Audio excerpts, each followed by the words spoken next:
The silver star necklace trembled in Eleanor Vale's aged hands, as tears carved paths down her weathered cheeks. 30 years of regret crystallized in this moment. Her granddaughter stood before her, wearing the very pendant she'd given her lost daughter decades ago. But behind Anna's innocent eyes lurked a truth that would shatter the Vale empire. Betrayal ran deeper than blood. Follow me through this tale of a billionaire's greatest discovery and darkest revelation. Comment your city below. Let me know how far this story has traveled to reach your heart. The November rain hammered against the windows of Rosie's Diner on East 42nd Street, each droplet racing down the glass like tears on a forgotten face. Eleanor Vale sat in the corner booth, the same cracked vinyl seat she'd claimed every third Tuesday for the past 5 years. At 82, she commanded boardrooms across 3 continents, her signature capable of moving markets with a single stroke. Yet here in this fluorescent-lit sanctuary of chrome and formica, she was just another lonely soul seeking comfort in a cup of coffee that had long gone cold. "More coffee, ma'am." The voice pulled Eleanor from her reverie. She looked up, prepared to offer her practiced smile, the one that graced magazine covers and intimidated CEOs, but the expression died on her lips. The waitress standing before her was young, perhaps 25, with auburn hair pulled back in a messy bun and tired eyes that spoke of double shifts and unpaid bills. But it wasn't her face that stopped Eleanor's heart. It was the necklace. A silver star pendant hung from a delicate chain around the girl's neck, catching the diner's harsh lighting and throwing tiny sparkles across the table. The Polaris star.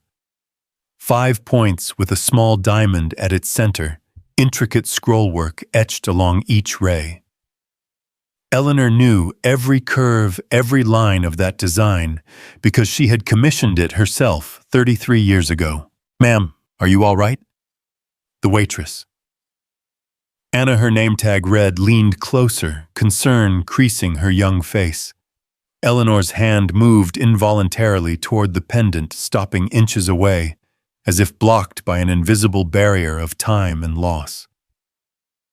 "That necklace," Eleanor whispered, her voice barely audible above the diner's ambient noise of clattering dishes and sizzling griddles. "Where did you get it?"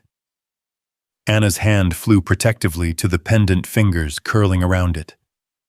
"It was my mother's. She passed when I was 3. The girl's defensive posture softened slightly. "It's the only thing I have of hers." The diner seemed to tilt on its axis. Eleanor gripped the edge of the table, her knuckles white against the worn laminate. "Your mother's name, what was your mother's name?" "Isabella. Isabella Reed." Anna took a step back, wariness creeping into her features. "Look, lady, I don't know what—" "Isabella Vale." The words fell between them like stones into still water, sending ripples through 3 decades of silence. Anna's eyes widened, the coffee pot in her hand beginning to shake. "How do you know that name?" "She was Isabella Reed. Always Reed. My grandmother said—" Anna stopped abruptly, as if catching herself revealing too much to a stranger. Eleanor's chest constricted, each breath a monumental effort. Her daughter's married name. Of course. Isabella had married that boy. What was his name? Daniel David. The details had been lost in the fury of their final argument, drowned in the bitter words that could never be taken back. "Your grandmother," Eleanor said carefully, as if speaking to a spooked animal. "The one who raised you was her name Margaret Reed." The coffee pot slipped from Anna's grip, shattering on the floor in an explosion of glass and liquid. The diner fell silent, every patron turning to stare at the tableau, the billionaire in her Chanel suit, and the waitress in her stained apron, locked in a moment of recognition that spanned generations. "How could you possibly know that?" Anna's voice had dropped to a whisper, her face pale beneath the fluorescent lights. Eleanor rose slowly from the booth, her legs unsteady. At her full height, she could see it now. Isabella's eyes in this girl's face, the same stubborn set to her jaw, the way she tilted her head slightly when confused. How had she sat here for 20 minutes and not seen it? Because 33 years ago, Eleanor said, her voice breaking, I gave that necklace to my daughter for her 18th birthday. 3 days before I threw her out of my house. 3 days before I lost her forever. The silence stretched between them taut, as a wire about to snap. Around them, Rosie herself had emerged from the kitchen, her usual gruff demeanor replaced by wide-eyed curiosity. The regular patrons, truckers, night shift workers, insomniacs, all held their breath, sensing they were witnessing something profound. Anna shook her head slowly, backing away. No, you're wrong. My mother's family. My grandmother said they were dead. All dead. She had no one. I might as well have been dead, Eleanor said, and for the first time in decades, tears ran freely down her face, carving through her carefully applied makeup. I was young and proud and stupid, so impossibly stupid. She reached into her purse with trembling fingers, pulling out a wallet. From behind a black credit card, she extracted a photograph yellowed and creased from years of secret handling. She held it out to Anna, a picture of a young woman in a graduation gown, laughing at the camera, the same star necklace gleaming at her throat. Anna gasped, her hand flying to her mouth. It was like looking in a mirror that reflected through time. That's her, Anna breathed. That's my mom. But younger before. She trailed off, staring at the photograph as if it might disappear. Before I destroyed everything, Eleanor finished. She sank back into the booth, suddenly feeling every one of her 82 years. Sit, please. Let me tell you about your mother. About Isabella. Anna hesitated, glancing around the diner. Rosie made a sharp gesture, "Go on, girl," and Anna slowly slid into the opposite seat, careful to avoid the broken glass at her feet. I don't understand, Anna said.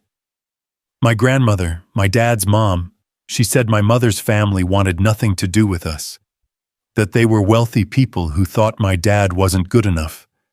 That when Mom died, they never even came to the funeral. Eleanor flinched as if struck. We didn't know, God help me, I didn't know she had died until 5 years later. By then, she pressed her fingers to her eyes, trying to stem the flow of tears. By then, I had no idea where to look for you. Your father's family, they moved, disappeared. It was as if you had all vanished into smoke. We moved around a lot, Anna said quietly. Grandma Margaret was paranoid about things.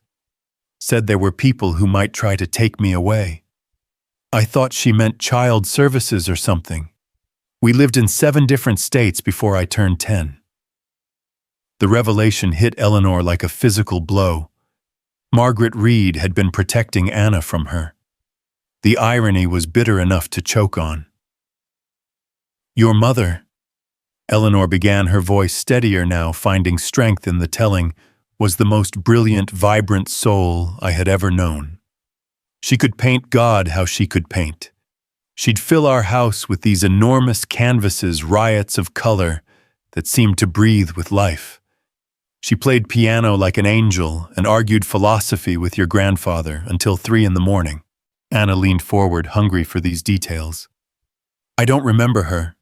Just impressions. The smell of paint. Someone singing lullabies. She had a voice like honey and whiskey, Eleanor continued, lost in memory. She'd sing Cole Porter while she painted Broadway tunes while she cooked.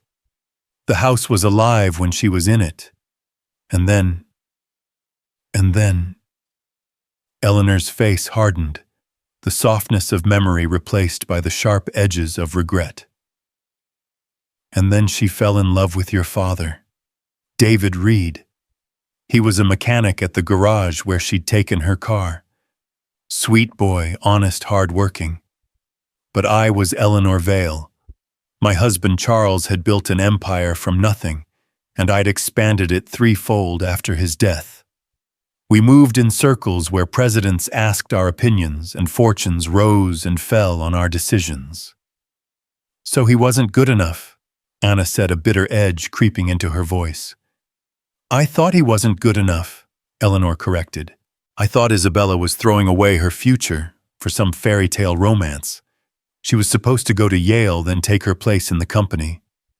Instead, she wanted to marry this boy and have babies and paint and be happy. The last word came out like a sob. I gave her an ultimatum, him or us, the family fortune or love. She chose love. She chose love, Eleanor confirmed, and I was too proud to stop her, too stubborn to call her back when she walked out that door, too stupid to realize that all the money in the world couldn't buy what she'd offered me freely, her happiness, her joy, her presence in my life. Anna's hand had unconsciously moved to the necklace again, fingers tracing its familiar contours. She kept it, though. The necklace. The Polaris star, Eleanor said softly. The North Star. I told her when I gave it to her that no matter where life took her, it would always guide her home. A bitter laugh escaped her. But I'm the one who locked the door. When did you try to find her? Eleanor closed her eyes, the memory still raw after all these years. 5 years after she left, I'd finally swallowed my pride, hired private investigators. They found death certificates. Isabella and David killed in a car accident when you were 3, but no trace of a child. Margaret Reed had vanished, taking you with her. Grandma never talked about it, Anna said. Just that there had been an accident and it was just us now. She worked 3 jobs to keep us afloat. Cleaning houses, taking in laundry, whatever she could do from home so she could watch me. She died 2 years ago, cancer.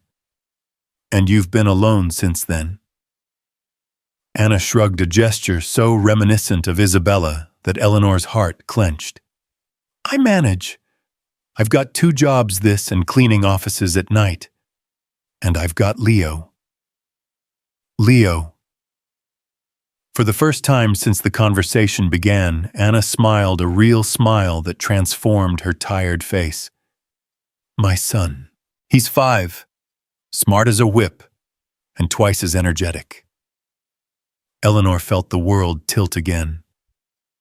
A great-grandchild. Isabella's grandchild. 5 years old, and she'd never known he existed. His father, she asked carefully. Anna's smile faded. Not in the picture. Never was, really. It's just Leo and me against the world.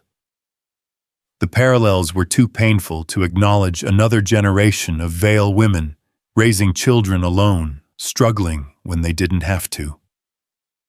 Anna, Eleanor began, but the younger woman was already shaking her head. I don't want your money, Anna said firmly. I don't even know if I believe all this. You could be some crazy rich lady with a coincidental story. Eleanor reached into her purse again, this time pulling out her phone. With practiced swipes, she pulled up a folder she hadn't opened in years, photographs digitized from old albums. She slid the phone across the table. Your mother, she said simply. Anna picked up the phone with trembling fingers, swiping through image after image. Isabella as a baby, a toddler, taking her first steps riding a pony, at 5 playing piano at her recital at 8, painting in the garden at 12, laughing with friends at 16, wearing the star necklace at 18. Oh my God, Anna breathed. I look exactly like her, Eleanor finished. The same eyes, the same chin, even the way you stand, weight shifted slightly to your left hip. It's all Isabella. Anna continued scrolling, then stopped abruptly. Who's this? Eleanor looked at the screen. It was a family portrait: Charles, Eleanor, Isabella, and Julian. The perfect family before everything fell apart. That's your grandfather, Charles. He died when Isabella was 15. And that's, Eleanor hesitated. That's your uncle, Julian. Uncle, Anna repeated, testing the word. I have an uncle. Eleanor's expression darkened. Julian is complicated. He took over much of the business when I started stepping back. He married a woman named Bianca 10 years ago. They have no children. Do they know about me? No one knows about you, Eleanor admitted. I never told Julian I'd found evidence of Isabella's death. He was angry when she left, said she'd betrayed the family. I couldn't bear to hear him speak ill of her memory. Anna was quiet for a long moment, still scrolling through photos. Then she looked up, and her eyes were hard. Why now? She asked. Why are you telling me all this now? You come in here every month, yeah, I've noticed. Rosie mentioned the rich lady who always sits alone. But you've never said anything before. Eleanor looked down at her hands, age-spotted and trembling. I didn't see the necklace before. You usually wear it under your uniform. But tonight, she gestured weakly. Tonight it was out, and I saw it, and 33 years of regret crashed down on me all at once. So, what do you want? It was the question Eleanor had been asking herself since the moment she'd recognized the pendant. What did she want? Forgiveness, family. A second chance she didn't deserve. I want to know you, she said finally, the words raw with honesty. I want to know my granddaughter. I want to meet my great-grandson. I want to tell you stories about your mother, show you her paintings that I've kept in storage all these years. I want to try to make up for 33 years of absence, even though I know I can't. Anna was crying now, silent tears that she wiped away with the back of her hand. This is crazy. This whole thing is crazy. 2 hours ago, I was just trying to make it through my shift, and now you're telling me I'm the heir to some fortune. Not some fortune, Eleanor said quietly. Vale Industries is worth approximately $18 billion. Anna's mouth fell open. Around them, the eavesdropping patrons gasped collectively. Rosie dropped a plate in the kitchen. Billion, Anna repeated faintly. With a B. Your mother would have inherited everything. Well, her and Julian would have split it. But when she left, Eleanor shrugged. It all went to Julian in my will. But that can change. That will change if you'll let me. Stop. Anna held up her hand. Just stop. This is too much. I can't. I need to think. I need to. She stood abruptly, then swayed, gripping the table for support. Eleanor rose as well, reaching out instinctively to steady her, but Anna stepped back. I need time, Anna said. This is... God, I don't even know what this is. I have to pick up Leo from the sitter. I have to... Can I meet him? The question escaped before Eleanor could stop it. Please, just once. Let me meet Isabella's grandson. Anna stared at her for a long moment, and Eleanor could see the war playing out behind her eyes, trust versus suspicion, hope versus fear. Saturday, Anna said finally. The park on 78th Street by the playground. 2:00. You can meet Leo, but I'm not promising anything beyond that. That's more than I deserve, Eleanor said softly. Anna nodded once, then turned to go. She made it 3 steps before turning back. "The locket," she said. "The necklace has a locket compartment. Did you know that?" Eleanor frowned. "No, it wasn't designed with one. My grandmother Margaret had it added. There's a picture inside." Anna's fingers worked the tiny clasp, and the star split open, revealing a photograph no bigger than a thumbprint. "It's her, my mom. But there's someone else in the photo cut off at the edge. You can just see their shoulder and part of their hand." Eleanor leaned closer, squinting at the tiny image. Her breath caught. "That's my hand, that's my wedding ring. This was from her 18th birthday party right before you gave her the necklace," Anna finished. "She kept you with her. Even after everything, she kept part of you with her." The 2 women stood frozen, the weight of that revelation hanging between them. Then Anna closed the locket with a gentle click and walked away, leaving Eleanor alone in the diner, with 33 years of ghosts and the faint hope of redemption. Rosie appeared at her elbow, dustpan in hand. "You okay, Miss Vale?" Eleanor watched Anna's retreating form through the rain-streaked window. "I don't know, Rosie, but for the first time in decades I think I might have a chance to be." Saturday couldn't come fast enough. The days that followed passed in a blur of preparation and anxiety. Eleanor, who had negotiated billion-dollar deals without breaking a sweat, found herself agonizing over what to wear to a playground. Too formal, and she'd intimidate them.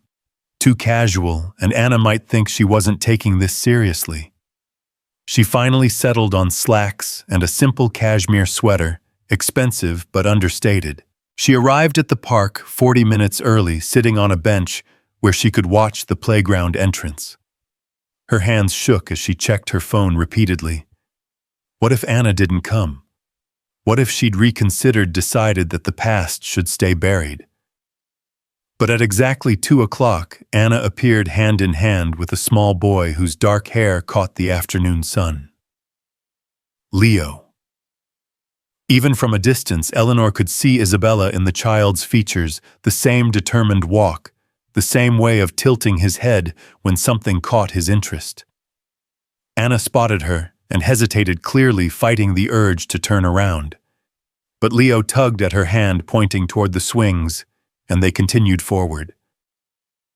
Eleanor stood as they approached, her heart hammering against her ribs. Up close, Leo was even more clearly Isabella's grandchild. Those same expressive eyes, that same stubborn chin. "Leo," Anna said softly, This is Ms. Eleanor. She's someone Mommy just met. Can you say hello?" Leo looked up at Eleanor with curious eyes. "Hello, are you very old? You have white hair like Mrs. Chen from the library." "Leo." Anna's face flushed with embarrassment. But Eleanor laughed, a real laugh, perhaps the first genuine one in years. "I am very old. 82 years old, in fact." Leo's eyes widened. "That's older than 100. "Not quite," Eleanor said, kneeling down to his level, despite the protest from her arthritic knees. "But sometimes it feels like it." "Do you know about dinosaurs?" Leo asked, the non sequitur typical of 5-year-olds. "I know all about dinosaurs. My favorite is the Pachycephalosaurus because it has a hard head and butts things." "I don't know much about dinosaurs," Eleanor admitted, "but I'd love to learn." Leo beamed and launched into a detailed explanation of various dinosaur species, complete with sound effects and hand gestures. Eleanor listened with rapt attention, fighting tears, as she heard echoes of Isabella's childhood enthusiasm in this little boy's voice. "Leo loves the museum," Anna said quietly, watching her son demonstrate how a T-Rex walked. "We go to the free days once a month." "The Museum of Natural History was Isabella's favorite too," Eleanor said. "She must have made me take her 100 times. She knew every exhibit by heart." Leo had wandered a few feet away, distracted by a pigeon, giving the two women a moment of relative privacy. "I did some research," Anna said abruptly. "About you, about Vale Industries. You weren't lying." "I would never lie about this. About her." Anna nodded slowly. "I found articles. About the family, about the company. There was one from years ago that mentioned Isabella just a line about how the Vale heiress had been absent from public life. I kept hoping she'd come back," Eleanor admitted. "For years I kept her room exactly as she'd left it. Her art supplies, her clothes, everything. It's still there." "That's—" Anna paused, searching for words. "That's really sad. It's what I deserved." "Nobody deserves that kind of pain," Anna said softly. "Not even someone who caused it themselves." Before Eleanor could respond, Leo came running back, grabbing Anna's leg. "Mommy, can we go on the swings? Please, please, please." "Of course, baby." Anna looked at Eleanor. Would you like to push him?" Eleanor's throat closed with emotion. "I would love that." They walked to the swings together, Leo chattering about everything he saw, birds, clouds, other children. Eleanor helped him onto the swing, her hands trembling as she touched her great-grandchild for the first time. "Higher, higher," Leo squealed as Eleanor pushed him gently. "He has no fear," Anna said, watching with a mixture of pride and anxiety. "Sometimes I think he got all the bravery I should have had." "You're brave," Eleanor said, "raising a child alone, working multiple jobs, surviving. That takes more courage than anything I've ever done." "It doesn't feel brave. It feels like drowning most days." Eleanor pushed Leo in silence for a moment, gathering her courage. "It doesn't have to be that way. I know you said you don't want money, but—" "I don't want charity," Anna interrupted. "It's not charity. You're Isabella's daughter. Your family. You deserve—" "I don't deserve anything just for being born," Anna said firmly. "Leo and I do fine on our own." "Do you?" Eleanor asked gently.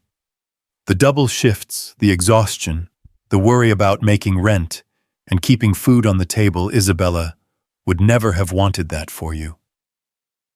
Anna's jaw tightened. "Well, Isabella's not here, is she?" The words hung in the air like a blade. Eleanor absorbed the cut, knowing she'd earned it. "No," she said quietly. "She's not. Because I drove her away. Because I was too proud to choose love over money, too stubborn to admit I was wrong until it was too late. And now you and Leo are paying the price for my mistakes." "Mommy, I want to go on the slide," Leo called, already jumping off the swing and running toward the playground structure. Anna followed Eleanor, trailing behind. They watched Leo climb the ladder with determined focus, his little face scrunched in concentration. "He looks like her when he does that," Eleanor said. "That same expression of absolute focus. She'd get it when she was painting." "Tell me about her paintings," Anna said suddenly. "I have nothing of hers, nothing except this necklace." "I have them all," Eleanor said. "Every painting she ever did, from her first finger paintings to her last canvas before she left. They're in a climate-controlled storage facility. I couldn't bear to look at them, but I couldn't bear to let them go either." Could I see them?" "Of course, whenever you want." Eleanor paused, watching Leo slide down with a whoop of joy. "There's one in particular, she painted it when she was about Leo's age. It's of the two of us in the garden. She painted me with flowers in my hair and a smile like the sun. She saw me as so much better than I was." Anna was quiet for a long moment, watching her son play. "Why didn't you look for us harder, after you found out they died?" It was the question Eleanor had been dreading, the one she'd asked herself every night for years. "I did look. I hired the best investigators money could buy. But Margaret was clever and she was motivated. She changed her last name slightly. Reed instead of Reed. She paid cash for everything, never stayed in one place long enough to establish patterns. And I think part of me believed you were better off without me. I'd already destroyed one generation. Why risk destroying another? That's a cop-out, Anna said bluntly. Yes, Eleanor agreed. It is. The truth is, I was a coward. I was afraid of facing another rejection, afraid of seeing Isabella's death in your eyes, afraid of trying to be a grandmother when I'd failed so spectacularly at being a mother. Leo had found another child to play with, the two of them racing up and down the playground structure with the inexhaustible energy of youth. I was so angry with her, Anna said suddenly. My grandmother, Margaret, for keeping us moving, for being so paranoid, for never telling me anything about my mother's family. But she was protecting me, wasn't she, from a world that had rejected my parents? She was protecting you from me, Eleanor corrected. And she was right to do so. I'd proven I couldn't be trusted with the people I claimed to love. But you're here now. I'm here now, Eleanor agreed. For whatever that's worth. They watched the children play in silence, each lost in their own thoughts. The sun was beginning to sink lower in the sky, painting everything gold. I need to ask you something, Anna said finally. And I need you to be honest. What do you really want? Because if this is about easing your guilt, or having an heir for your company, I need to know now. I won't let Leo get attached to someone who's going to disappear. Eleanor turned to face her granddaughter, fully meeting those eyes that were so like Isabella's. It hurt. I want a chance to know you both. I want to tell Leo stories about his grandmother, to show him her paintings, to watch him grow up. I want to help you, not because you need it, but because that's what families do. I want to try to be the mother to you that I should have been to Isabella, and the grandmother to Leo that he deserves. But most of all, I want to prove that love is more important than pride, even if it took me 33 years to learn that lesson. Anna's eyes filled with tears. That's a lot to want. I know, and I know I don't deserve any of it, but I'm asking anyway. Mommy. Leo came running over, his new friend in tow. This is Marcus. Can he come to our house to play? Not today, sweetheart, Anna said, wiping her eyes quickly. But maybe another time. Marcus's mother came to collect him, and Leo waved goodbye enthusiastically before turning his attention to Eleanor. Ms. Eleanor, do you have toys at your house? Eleanor smiled. I don't, but I could get some. What kind of toys do you like? Dinosaurs and Legos, and books about space and… Leo, that's enough, Anna said gently. We need to go home soon. But Mommy… Actually, Eleanor said carefully, I was wondering if you might like to have dinner. There's a little Italian place not far from here. Nothing fancy, she added quickly, seeing Anna's expression. Just pasta and good bread. Isabella loved Italian food. Anna hesitated, clearly torn. Leo made the decision for her. I love pasta. Can we, Mommy, please? Anna looked between her son's eager face and Eleanor's hopeful one.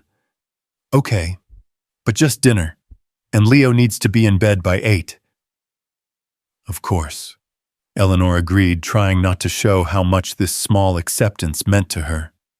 The restaurant was indeed simple, a family-owned place with checkered tablecloths and the smell of garlic permeating everything. Leo charmed the waitress within minutes, getting extra breadsticks and a special kids menu with puzzles on it. Isabella would have loved him, Eleanor said, watching Leo carefully color within the lines of a cartoon dinosaur. Tell me something else about her, Anna requested. Something happy. Eleanor thought for a moment. When she was 7, she decided she wanted to be a pirate. Not just for Halloween, but as an actual career choice. She made your grandfather and me call her Captain Isabella for 3 months. She built a ship out of cardboard boxes in the living room and made us walk the plank if we forgot to use her proper title. Anna laughed a real laugh that transformed her tired face. Leo went through a phase where he wanted to be a garbage truck. Not a garbage man, the actual truck. Isabella wanted to be a cloud once, Eleanor remembered. She said clouds got to travel everywhere and see everything and never had to clean their rooms. "Mommy, what's a cloud's room?" Leo asked, looking up from his coloring. "The sky, baby." "Oh." Leo considered this. "That's a really big room." Their food arrived and Eleanor watched with joy as Leo attacked his spaghetti with enthusiasm, getting sauce absolutely everywhere. Anna tried half-heartedly to contain the mess, but she was laughing too hard to be effective. "I'm sorry," she said, seeing Eleanor watching. "He's not usually this messy." "Don't apologize. Isabella once got spaghetti sauce on the ceiling. We never did figure out how she managed it." As they ate, Eleanor told more stories, Isabella's first piano recital, where she forgot the piece halfway through and improvised the rest. The time she tried to adopt every cat at the animal shelter, her fierce defense of a classmate who was being bullied. "She sounds amazing," Anna said wistfully. "I wish I could remember more of her." "You have her spirit," Eleanor said. "Her strength, her determination, her love. You can see it in how you are with Leo, how hard you work to give him a good life." "It's not the life he deserves," Anna said quietly, glancing at her son, who was now building a tower with sugar packets. "It's a life full of love," Eleanor countered. "That's more than many children get, regardless of their bank accounts." After dinner, Eleanor walked them to the subway station. Leo was dragging his energy finally depleted, and Anna carried him on her hip. "Thank you," Eleanor said as they reached the entrance, "for giving me today." Anna shifted Leo's weight, considering. "Next Saturday, same time, same place." Eleanor's heart soared. "I'll be there." "And maybe," Anna hesitated, "maybe you could bring some pictures of Isabella when she was Leo's age." "I'll bring albums," Eleanor promised. As they descended into the subway station, Leo lifted his head from Anna's shoulder and waved sleepily at Eleanor. "Bye, Grandma Eleanor." Both women froze. Anna's eyes widened in horror. "Leo, I'm sorry, Ms. Vale, he didn't mean—" "It's okay," Eleanor said, tears streaming down her face. "It's more than okay." She stood at the top of the stairs, long after they'd disappeared, the word echoing in her heart. Grandma. She'd been called many things in her 82 years, Mrs. Vale, Madam Chairman, Iron Lady of Wall Street. But nothing had ever sounded as sweet as a sleepy 5-year-old calling her grandma. Eleanor barely slept that night, her mind replaying every moment of the afternoon, Leo's laughter, Anna's cautious smile, the weight of her great-grandchild in the swing. By morning, she had made a decision that would upend the carefully ordered world she'd built around her grief. She arrived at Vale Industries headquarters at 7 sharp, her heels clicking against marble floors with unusual purpose. Her assistant Patricia looked up in surprise as Eleanor strode past. "Cancel my meetings for the morning," Eleanor commanded, "and get Julian in my office. Now." Patricia, who had worked for Eleanor for 15 years, knew better than to question that tone. Within 20 minutes, Julian Vale entered his mother's office, his expression a mixture of annoyance and curiosity. "Mother, I have the Singapore call in 30 minutes. "Sit down, Julian." Something in her voice made him comply immediately. At 55, Julian had inherited his father's sharp features, but none of his warmth. Where Charles had been firm but fair, Julian was cold and calculating. The years had not been kind to their relationship, especially after Isabella's departure. "I found her," Eleanor said without preamble. Julian's face remained blank. "Found who?" "Isabella's daughter. Your niece, my granddaughter." The color drained from Julian's face. He sat forward abruptly, his carefully maintained composure cracking. "That's impossible. Isabella died 22 years ago. Yes, I know. But she had a daughter first. Anna. She's 25, living right here in New York, and she has a son. Leo. He's 5. Julian stood and walked to the window, his back rigid. Eleanor could see his reflection in the glass, watching his jaw work as he processed this information. "How long have you known?" he asked finally. 6 days. "And you're just telling me now?" "I needed to be sure. I needed to meet her to verify." "To verify?" Julian spun around, his face twisted with an emotion Eleanor couldn't quite read. "You needed to verify your own granddaughter? Or were you making sure she was worthy of the Vale name?" The accusation stung particularly because it held a grain of truth. "I needed to be sure she was really Isabella's daughter. And she's wearing Isabella's necklace, the Polaris star I gave her for her 18th birthday. And she looks..." Eleanor's voice softened. "She looks exactly like her mother." Julian sank back into the chair, running his hands through his graying hair. Where has she been all this time? Living with David's mother after they died. Moving constantly, struggling to survive. She works as a waitress, Julian. Isabella's daughter is working double shifts at a diner to keep food on the table for her son. "You want to bring her into the family?" Julian said. It wasn't a question. "She is family. She's a stranger who happens to share DNA," Julian countered. "We don't know anything about her. What kind of person she is, what she might want. I know she's proud. She didn't want my money. She barely wanted to meet me." "Of course she said that." Julian scoffed. "It's the oldest trick in the book. Play hard to get, make the mark come to you." Eleanor slammed her hand on the desk, the sharp crack echoing through the office. "Don't you dare! Don't you dare reduce Isabella's daughter to some common gold digger." "Isabella chose to leave," Julian shouted, years of suppressed anger finally erupting. "She chose that mechanic over us, over everything Father built over you, and now you want to welcome her daughter with open arms." "Yes," Eleanor said simply. "Because I was wrong. We were wrong. Isabella didn't betray us, we betrayed her. We chose money over love, pride over family. And I've spent 33 years of Xiao's paying for that choice." Julian laughed bitterly. "Paying for it? You've been running a multi-billion-dollar empire. You've been living in penthouses and flying in private jets. How exactly have you been paying?" Eleanor looked at her son, really looked at him.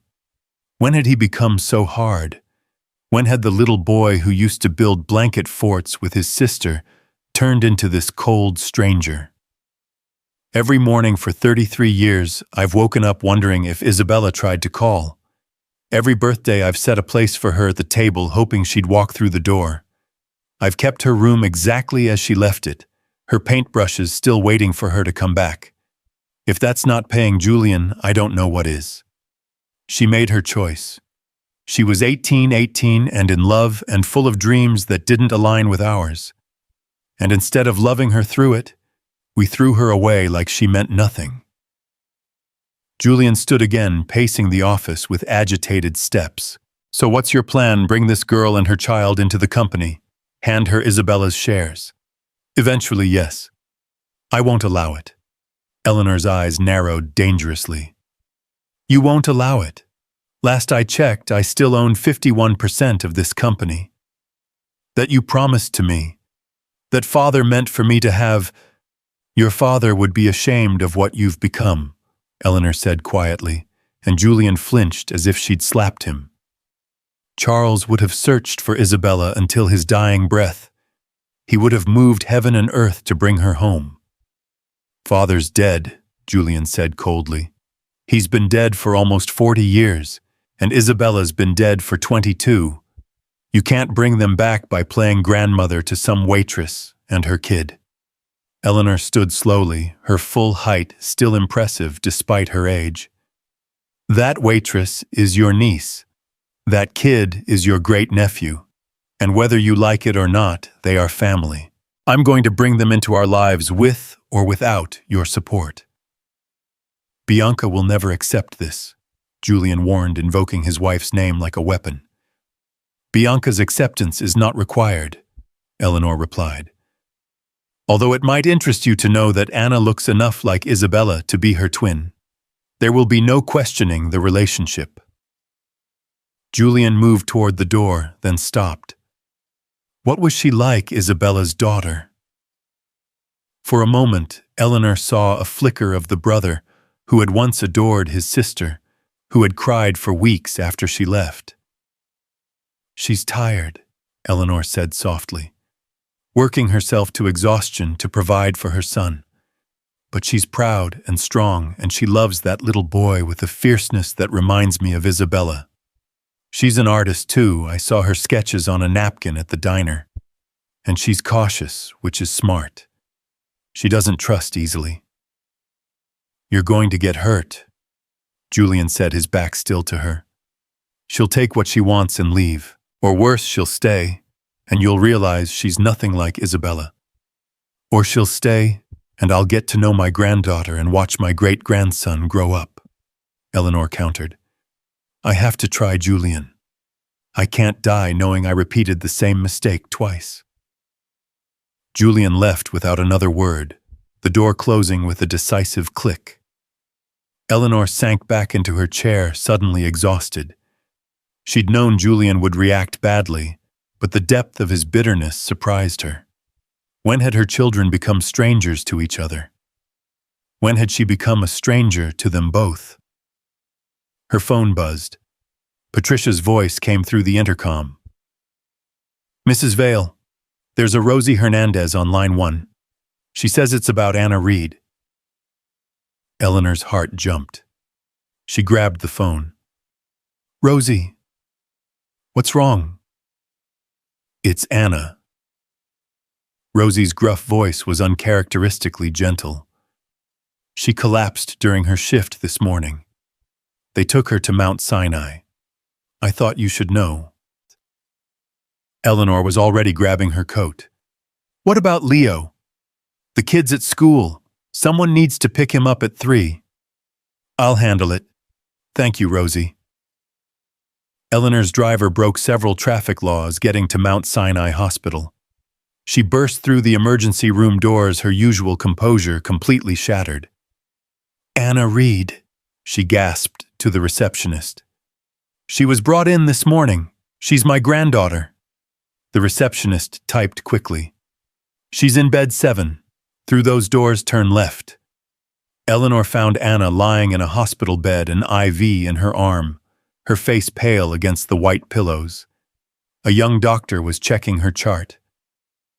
Are you family, Wu? He asked. I'm her grandmother. What happened?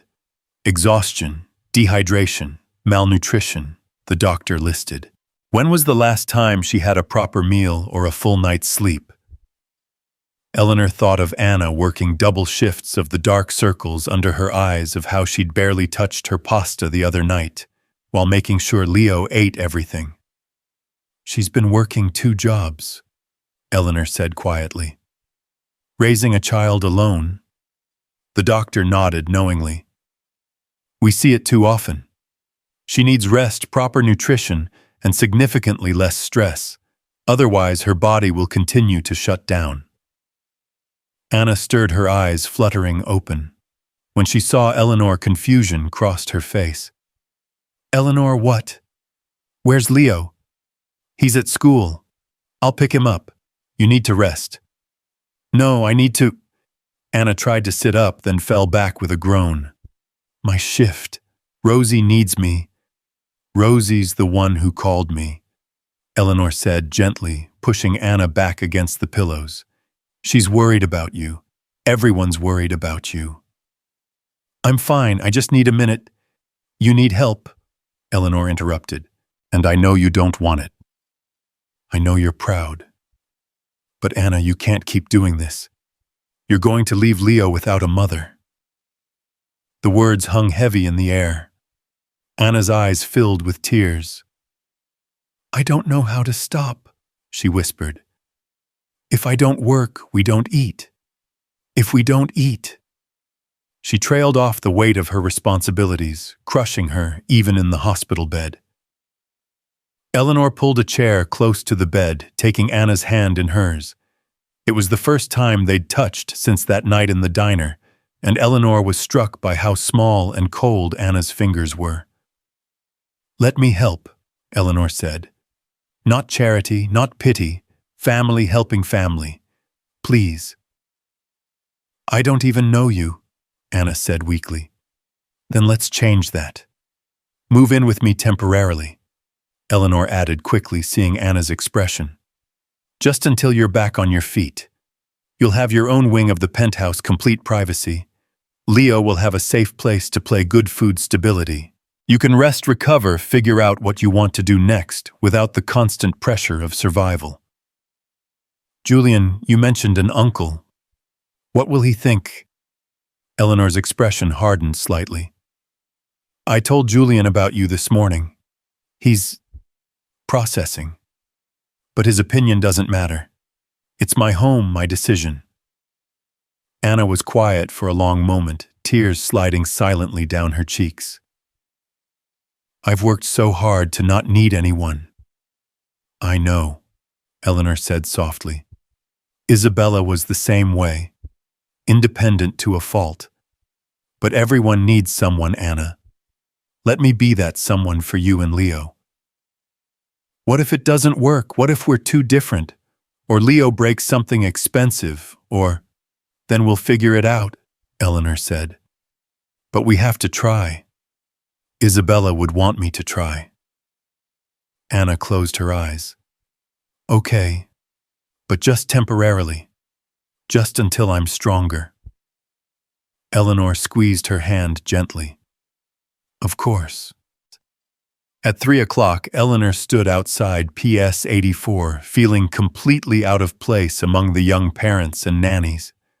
When the doors opened and children streamed out, she searched anxiously for Leo's dark head. Grandma Eleanor. The title still made her heart skip. Leo came running, his dinosaur backpack bouncing, his face lit with surprise and delight. Leo, sweetheart. Your mom asked me to pick you up today. Where's Mommy? The joy immediately shifted to concern. Eleanor knelt down to his level. Mommy's very tired and needs to rest. The doctors are helping her feel better. She'll be home tomorrow. Is she sick? Leo's lower lip trembled. Just very tired. You know how sometimes you get so tired you fall asleep in your dinner. Leo nodded solemnly. That's what happened to Mommy. But she's going to be fine. And guess what? You and Mommy are going to come stay at my house for a while. Would you like that? Leo considered this. Does your house have dinosaurs? Not yet, but we can fix that. What else would you like at my house? As they walked to Eleanor's waiting car, Leo listed his requirements: books, Legos, a place for his rock collection, somewhere to draw. Eleanor made mental notes, already planning how to transform one of her guest rooms into a little boy's paradise. The penthouse on Fifth Avenue was a different world from Anna and Leo's cramped apartment. Leo's eyes went wide as the private elevator opened directly into the foyer, with its marble floors and crystal chandelier. It's like a castle, he breathed. It's too big for just me, Eleanor admitted. It needs more people to make it a home. She showed Leo to the wing she'd chosen for them. A suite with 2 bedrooms, a living area, and a bathroom larger than their entire current apartment. The guest room was sterile and impersonal now, but Eleanor was already envisioning it transformed for a 5-year-old. "Can I really sleep here?" Leo asked, bouncing experimentally on the bed. "This is your room for as long as you want it," Eleanor promised. That evening, while Leo played with some hastily purchased toys in the living room, Eleanor made calls. By morning, the guest room would be a dinosaur wonderland. She arranged for movers to pack Anna and Leo's belongings, for someone to handle Anna's obligations, for the best pediatrician in the city to do a checkup on Leo. "Grandma Eleanor." Leo appeared in the doorway of her study, clutching a stuffed triceratops. "Can you read me a story?" Eleanor's throat tightened. "Of course, sweetheart. What would you like to hear?" "Something about my other grandma. My first grandma, Isabella." Eleanor carried Leo to the couch, settling him against her side. "Well, once upon a time there was a little girl named Isabella who loved to paint. She had a magic paintbrush that could bring anything she painted to life."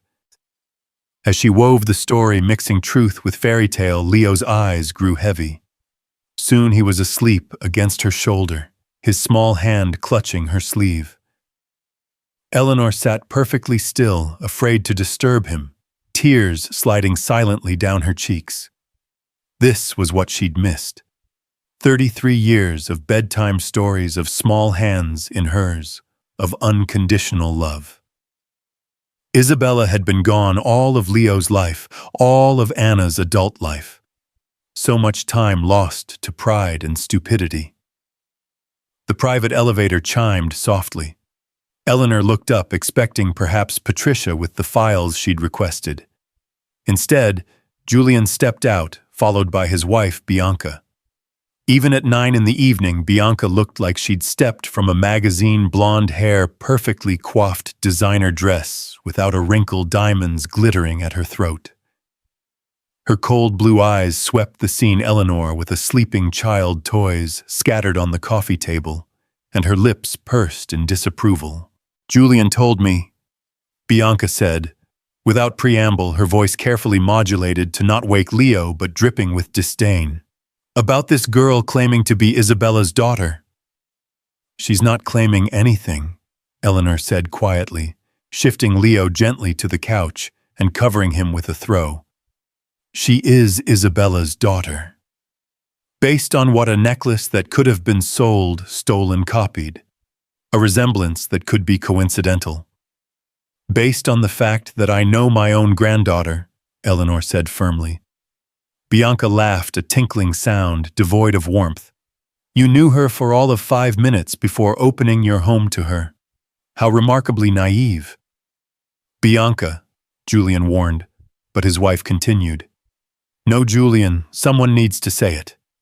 Your mother is being taken advantage of by an obvious opportunist, a waitress who conveniently has a child, conveniently has some sob story, conveniently faints just when Eleanor's getting attached."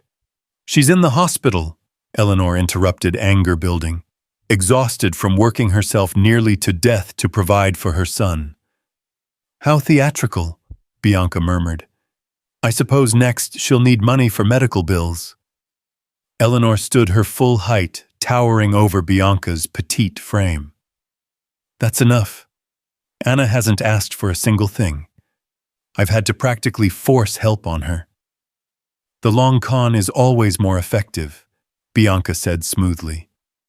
"Build trust, create emotional connection, then strike when the mark is fully invested." "You would know about long cons, wouldn't you?" Eleanor said quietly, and Bianca's perfect facade cracked slightly. "After all, you married my son for his money." "Mother," Julian protested. "Oh, please, Julian. She was a cocktail waitress in Vegas when you met her. At least Anna has the dignity to keep working, instead of immediately latching onto wealth." Bianca's face flushed. "How dare you? How dare I? This is my home. That's my great-grandchild sleeping on my couch. And if you can't accept that you're free to leave. Julian. Bianca turned to her husband, expecting support. Julian looked between his wife and his mother, then at the sleeping child, who looked so much like the sister he'd lost. We should go, Bianca. You're taking her side, this stranger, over your own wife. I'm taking no one's side. But this isn't the time or place for this discussion. When will be the time, Julian, when she's written into the will, when she's inherited everything that should be yours? Leo stirred on the couch, whimpering slightly. Eleanor immediately went to him, smoothing his hair gently, until he settled back into sleep. Look at him, she said softly to Julian, ignoring Bianca entirely. Look at him, and tell me he's not Isabella's grandson. Julian moved closer, staring down at the sleeping child. In sleep, with his face relaxed, the resemblance was undeniable. The same nose, the same chin, even the way his hair fell across his forehead. My God, Julian breathed. He looks just like her at that age. Julian, Bianca's voice was sharp. Don't be fooled by Shut up, Bianca. The words were quiet but firm. Julian continued staring at Leo, and Eleanor saw something shift in his expression. He has her eyes, even closed you can tell, the same shape, the same lashes. Julian, you can't seriously. I said shut up. Julian's voice was harder now. He looked at his mother. Where is she, the girl, Anna? Mount Sinai. She'll be released tomorrow. Julian nodded slowly. I want to meet her, properly, without... He glanced at his wife. Interference. Julian Vale, if you think I'm going to stand by while some gold digger... If she's Isabella's daughter, she's family, Julian said firmly. And we've already lost too much family to pride and stubbornness. Bianca stared at her husband in shock. In 10 years of marriage, he'd never stood up to her like this. You'll regret this, she said coldly. When she's taken everything, when she's destroyed what you've built, remember that I warned you. She left in a cloud of expensive perfume and indignation. Julian remained still, staring at Leo. He really does look like her, he said softly. I'd forgotten. I'd made myself forget how she looked. I never forgot, Eleanor said. Not for a single day. Julian sat heavily in a chair, suddenly looking older than his years. I was so angry when she left. Not just at her, but at you, at Father's memory, at everything. She chose him over us, and it felt like betrayal. We betrayed her first, Eleanor said gently. We asked her to choose between love and family. No one should ever have to make that choice. And now her daughter is here, and history could repeat itself. Not if we don't let it, Eleanor said firmly. Not if we choose differently this time. Leo stirred again this time, waking fully. He blinked sleepily, then noticed Julian. Who are you? He asked with a 5-year-old's directness. Julian looked at Eleanor, who nodded encouragingly. I'm your Uncle Julian, he said carefully. Your grandmother's son. Leo studied him solemnly. You look sad. Do you need a hug? The simple question broke something in Julian. He nodded wordlessly, and Leo climbed off the couch and wrapped his small arms around Julian's neck. Mommy says hugs make everything better, Leo informed him seriously. Julian held the little boy carefully, as if he might break. Over Leo's shoulder he met Eleanor's eyes, and she saw tears there for the first time in decades. Your mommy's very smart, Julian managed. She's the smartest, Leo agreed. Except about vegetables. She thinks I should eat them, but that's just silly. Julian laughed, a rusty sound, but genuine.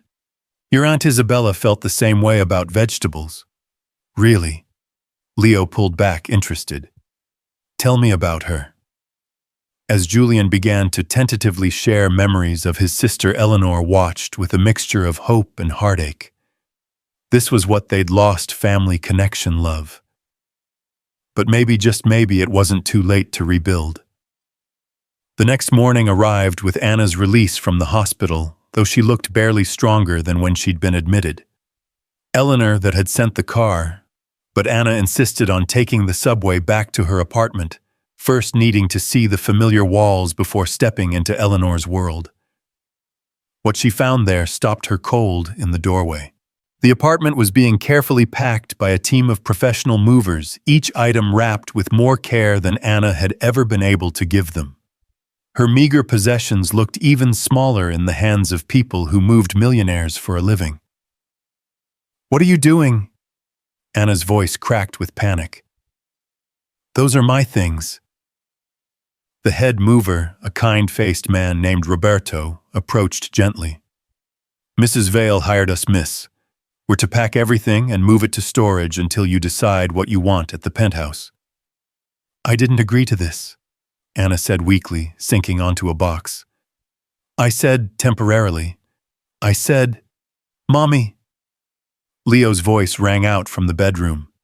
He appeared dragging a box of his own toys, his face bright with excitement. "Grandma Eleanor said we can bring everything, even my rock collection." Eleanor appeared behind him, having arrived earlier to supervise. She looked uncertain, aware she might have overstepped. "I thought it would be easier if everything was handled while you recovered. But if you want them to stop, you can't just take over," Anna said. But there was no real heat in it, only exhaustion. "I need some control over my own life." Eleanor sat beside her on the box, an elegant woman in designer clothes perched on cardboard in a run-down apartment. "I'm sorry, I'm not very good at this at family. I spent so many years controlling everything in my business that I forget people aren't corporations. You're not a problem to be solved efficiently." Anna laughed bitterly. "Aren't I the poor granddaughter who needs rescuing?" "You're Isabella's daughter who's been fighting alone for too long," Eleanor corrected. "And I'm an old woman trying to help but making mistakes because I never learned how to be a proper mother." Leo appeared between them holding his favorite dinosaur book. "Are we still going to the castle house?" Anna looked at her son's hopeful face, then at Eleanor's anxious one. "Yes, baby, we're still going." The move to the penthouse was surreal. Anna kept expecting to wake up to find herself back in the cramped apartment with its dripping faucet and peeling paint. Instead, she stood in a guest suite larger than anywhere she'd ever lived, watching Leo spin in circles in his new room, which had been transformed overnight into a dinosaur paradise. "Mommy, look. There's a T-Rex on the ceiling, and the carpet looks like grass, and there's a reading cave." Anna turned to Eleanor. "You did all this last night?" "I made some calls," Eleanor said modestly. "I wanted him to feel at home. This must have cost—" "The cost doesn't matter. The look on his face does." Before Anna could respond, the elevator chimed. Julian entered alone this time, carrying a large box. "Julian," Eleanor said, surprise evident. "I wasn't expecting you.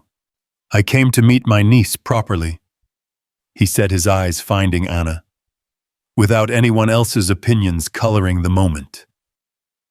Anna stood straighter, chin lifting in a gesture so reminiscent of Isabella that Julian had to catch his breath. They studied each other, uncle and niece strangers connected by blood and loss. "You look exactly like her," Julian said finally. "It's uncanny." "So everyone keeps telling me," Anna replied carefully. "Though I wouldn't know. I barely remember her." Julian set down the box he was carrying. "These might help. I've been keeping them in my office safe. Mother doesn't know I had them." Eleanor moved forward as Julian opened the box, revealing photo albums, videos, and a small jewelry box. "Julian," Eleanor breathed. "These are from the house I thought they were destroyed in the renovation." I saved them, Julian admitted. I was angry, but I couldn't let her be erased entirely. Anna picked up one of the albums with trembling hands, opening to a random page. There was Isabella at perhaps 16, painting in a garden, her face lit with concentration and joy. She's beautiful, Anna whispered. She was everything beautiful, Julian said quietly. Talented, funny kind, and stubborn as hell. That part I inherited, Anna said with a small smile. Leo had crept closer, peering at the photos. Is that my grandma, Isabella? Yes, sweetheart, Anna said, pulling him onto her lap. That's my mommy. She looks like you, Leo observed. Did she like dinosaurs? She loved all animals, Julian said, surprising everyone by sitting on the floor next to them. She once tried to convince our parents that a Komodo dragon would make a good pet. Really?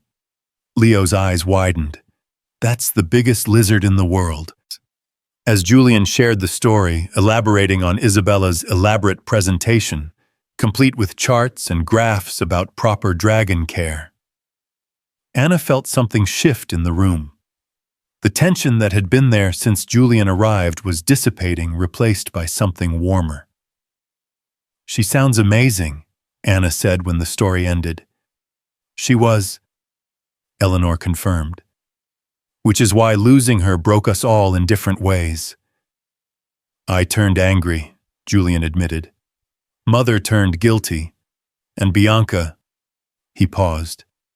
Bianca turned me into someone I'm not proud of. Where is your wife? Eleanor asked carefully. At home plotting how to prove Anna's a fraud, Julian said bluntly. She's hired a private investigator. Anna stiffened. What? Let her investigate, Julian said firmly. She'll find exactly what we already know, that you're Isabella's daughter. But Anna, you should be prepared. Bianca doesn't like to lose, and she sees you as a threat. To what I don't want anything. To her position, her future inheritance, her control over me. Julian listed. She spent 10 years cultivating her place in this family. Your arrival threatens that. But I'm not trying to take anything, Anna protested.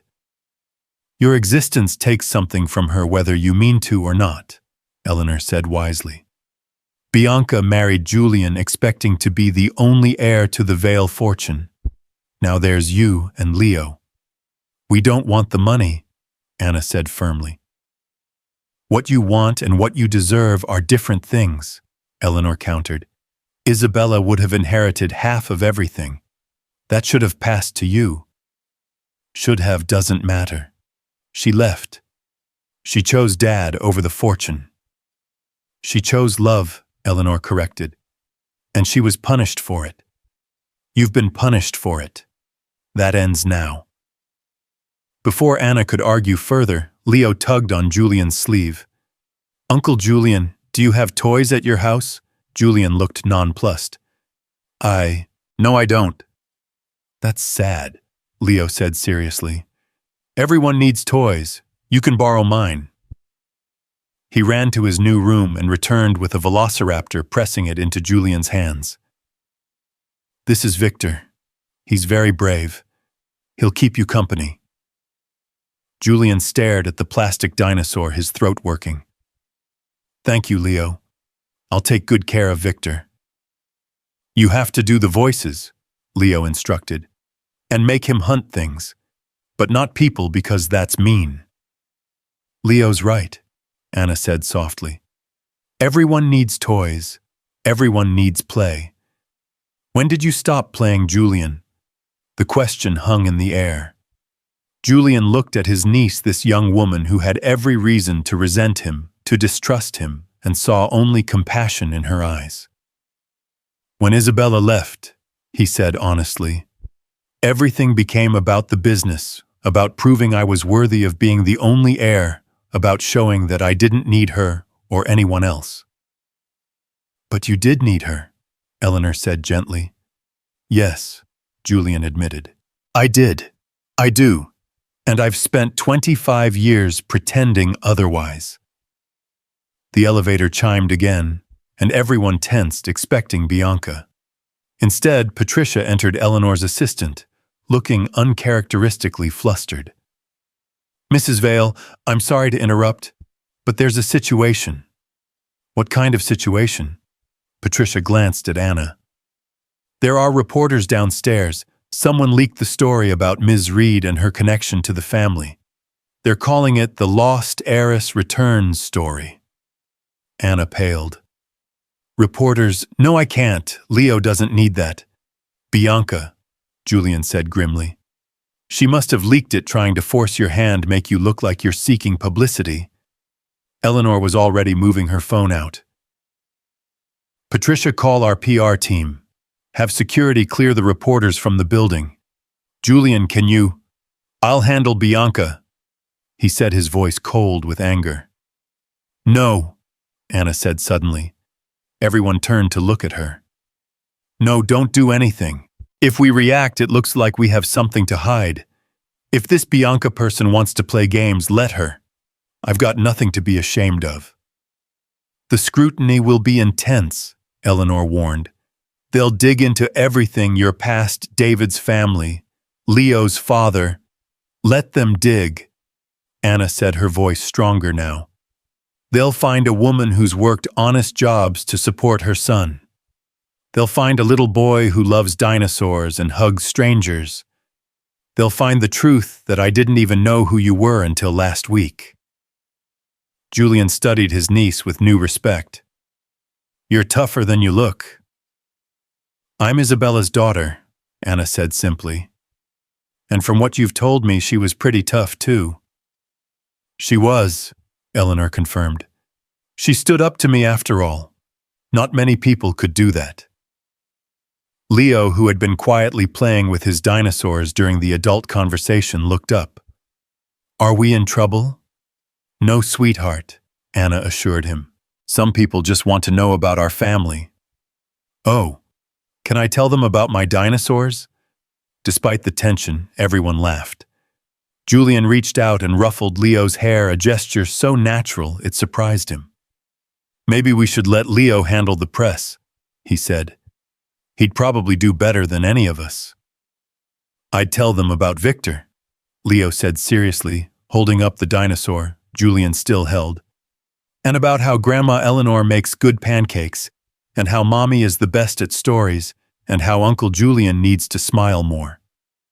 Out of the mouths of babes, Eleanor murmured. Julian's phone buzzed. He looked at it and his face darkened. Bianca's at the office calling an emergency board meeting. She's going to try to get the board to force you to demand a DNA test, Mother.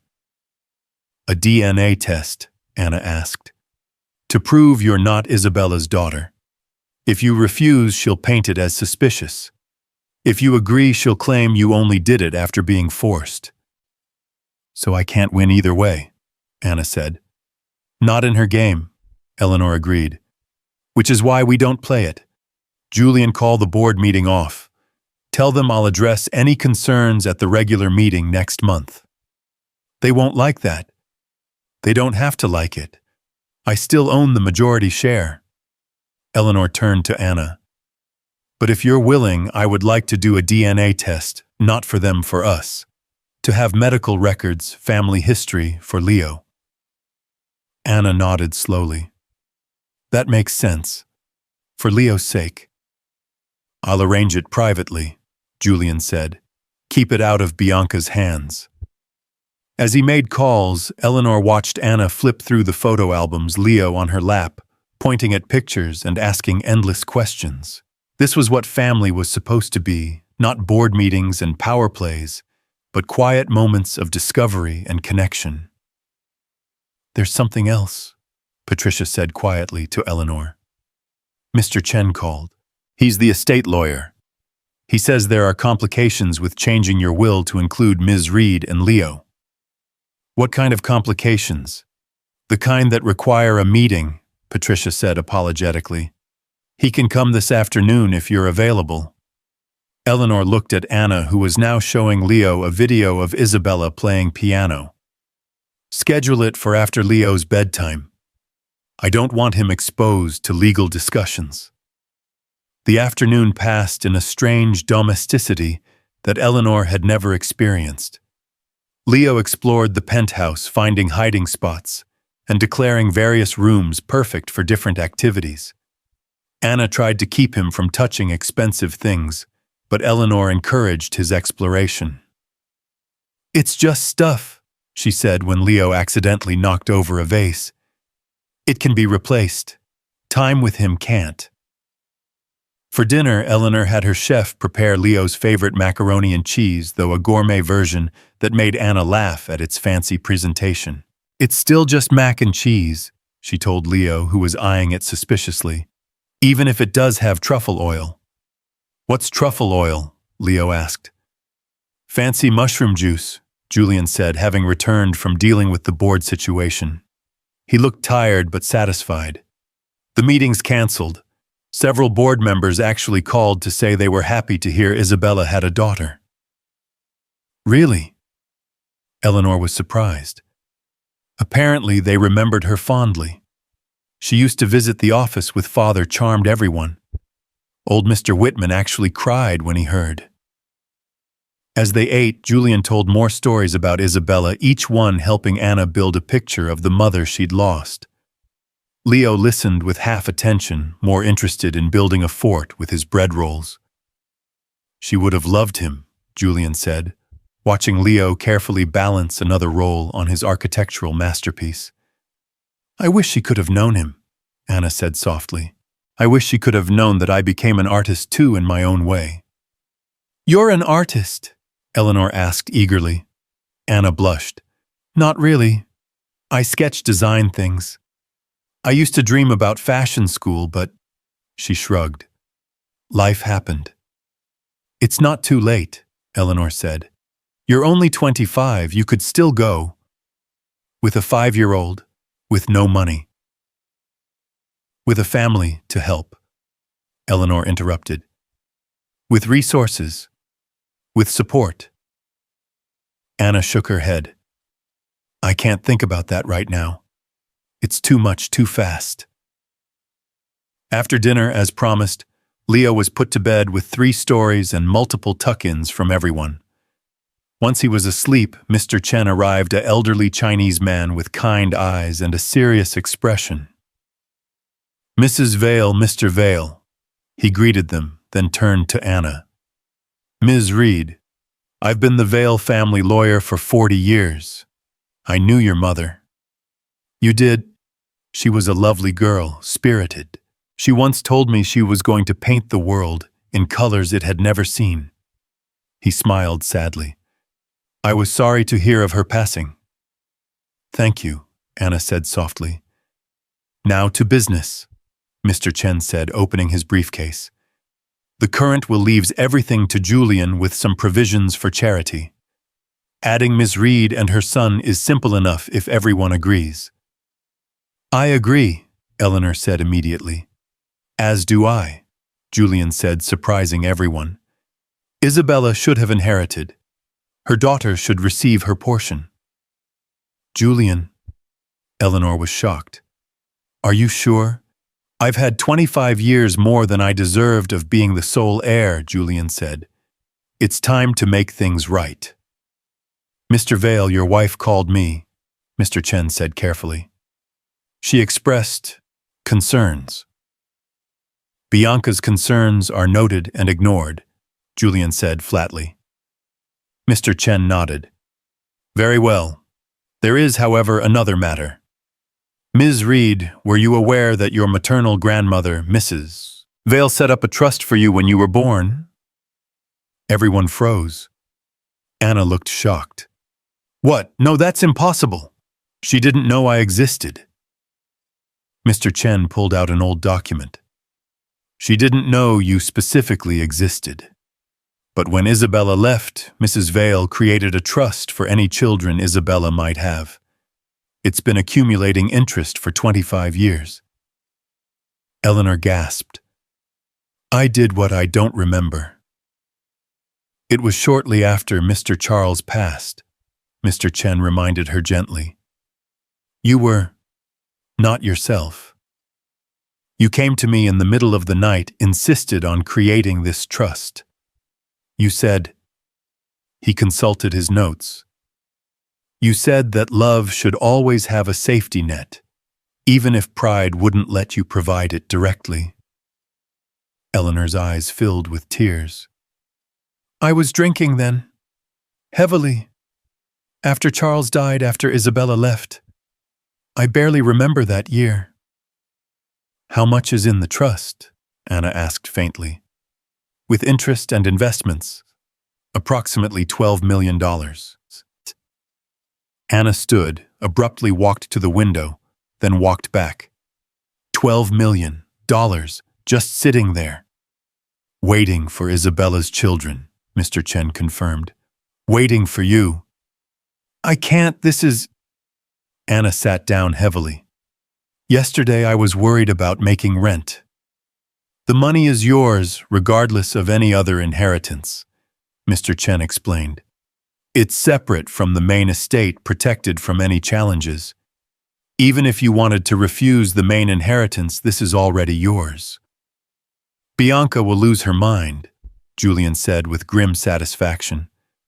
We need that DNA test, Eleanor said. Not for us, but to legally confirm Anna's identity for the trust. I'll arrange it tomorrow, Mr. Chen said, discreetly. After the lawyer left, the three of them sat in silence. Anna looked overwhelmed. Julian looked thoughtful, and Eleanor looked at both of them with a mixture of hope and fear. This changes everything, Anna said finally. It changes nothing, Eleanor countered. You're still my granddaughter. Leo's still my great-grandson. We're still family finding our way back to each other. With $12 million in the middle, Anna said with a slightly hysterical laugh. Would it help if I told you Isabella would have found it hilarious? Julian offered. The irony of it all, she left because Mother chose money over love, and Mother immediately set up money for the love Isabella might create. It's not funny, Eleanor protested, but she was starting to smile. It's a little funny, Anna admitted, in a cosmic joke kind of way. Isabella loved cosmic jokes, Julian remembered.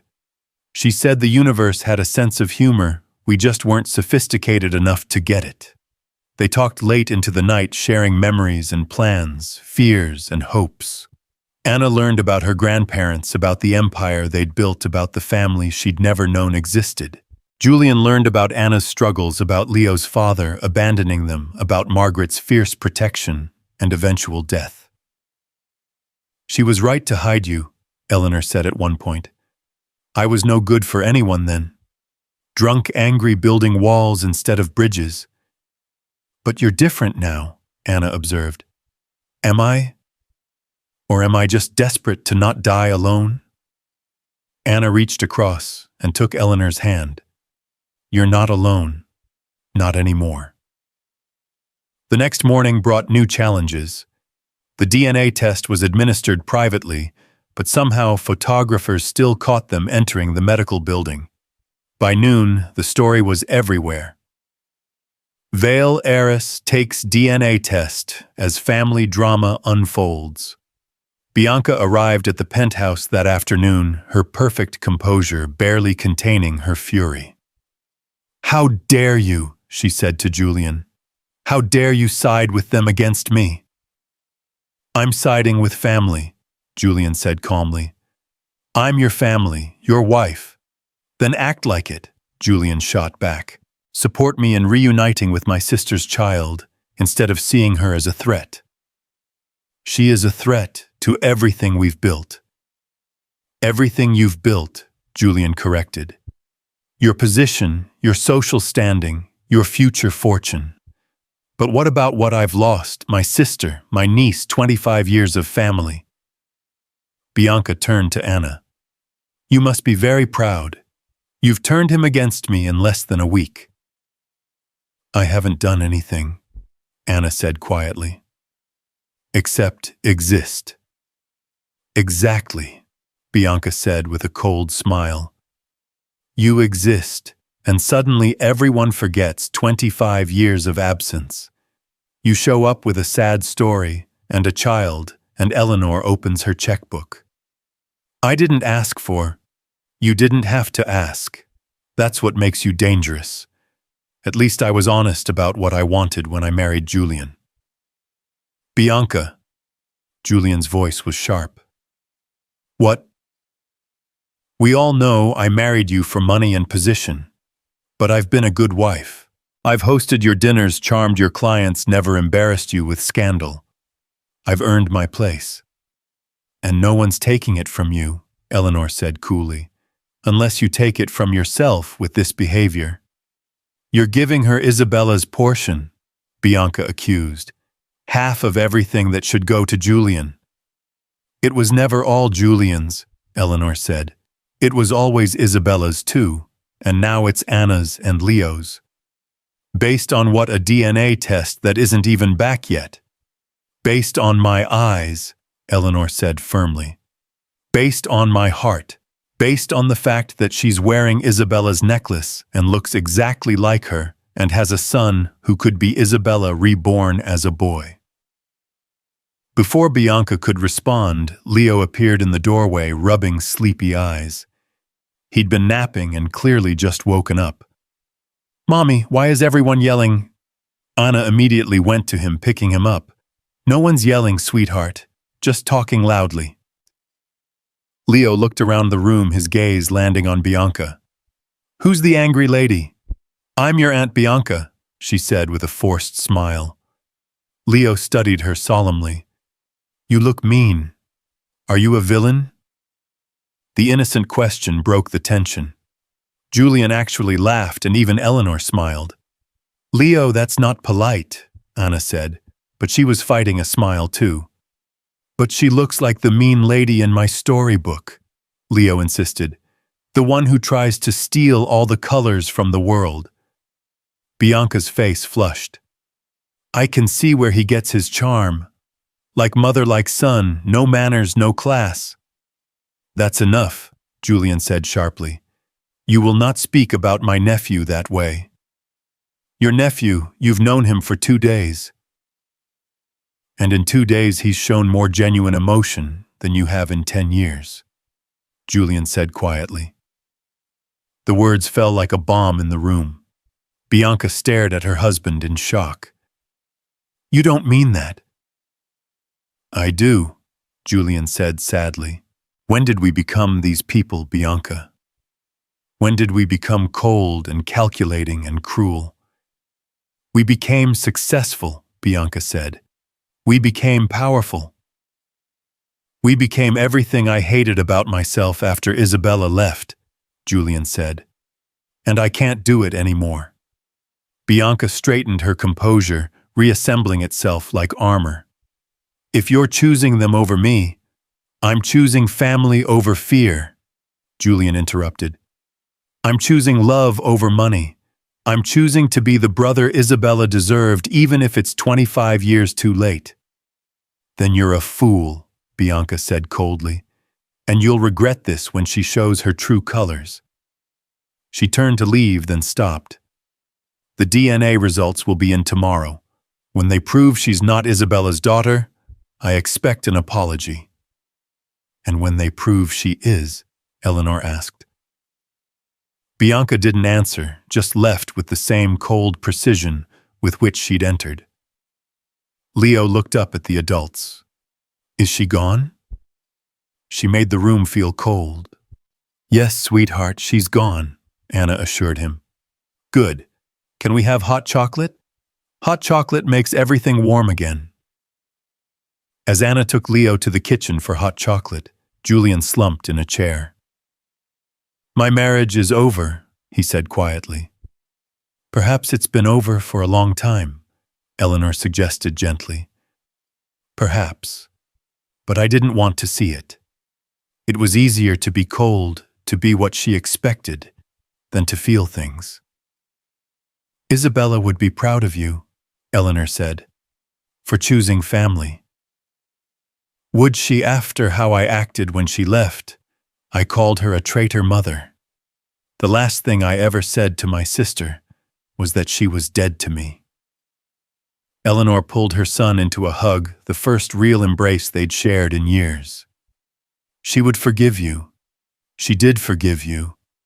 That's who Isabella was. The DNA results arrived the next morning in a sealed envelope delivered by courier to Eleanor's private study. Anna stood by the window, her arms wrapped around herself while Julian paced, and Eleanor sat perfectly still, the envelope unopened on her desk. "This is ridiculous," Julian said finally. "We know what it's going to say." "Then open it," Anna challenged, though her voice shook slightly. Eleanor picked up the envelope, her aged fingers trembling slightly. "Whatever this says changes nothing for me. You're my granddaughter. I know it in my bones."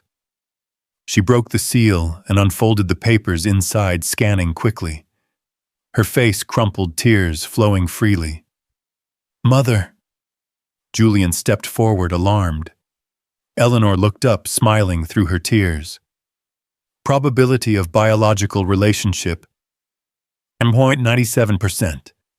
Anna is Isabella's daughter." Anna's legs gave out, and she sank into the nearest chair.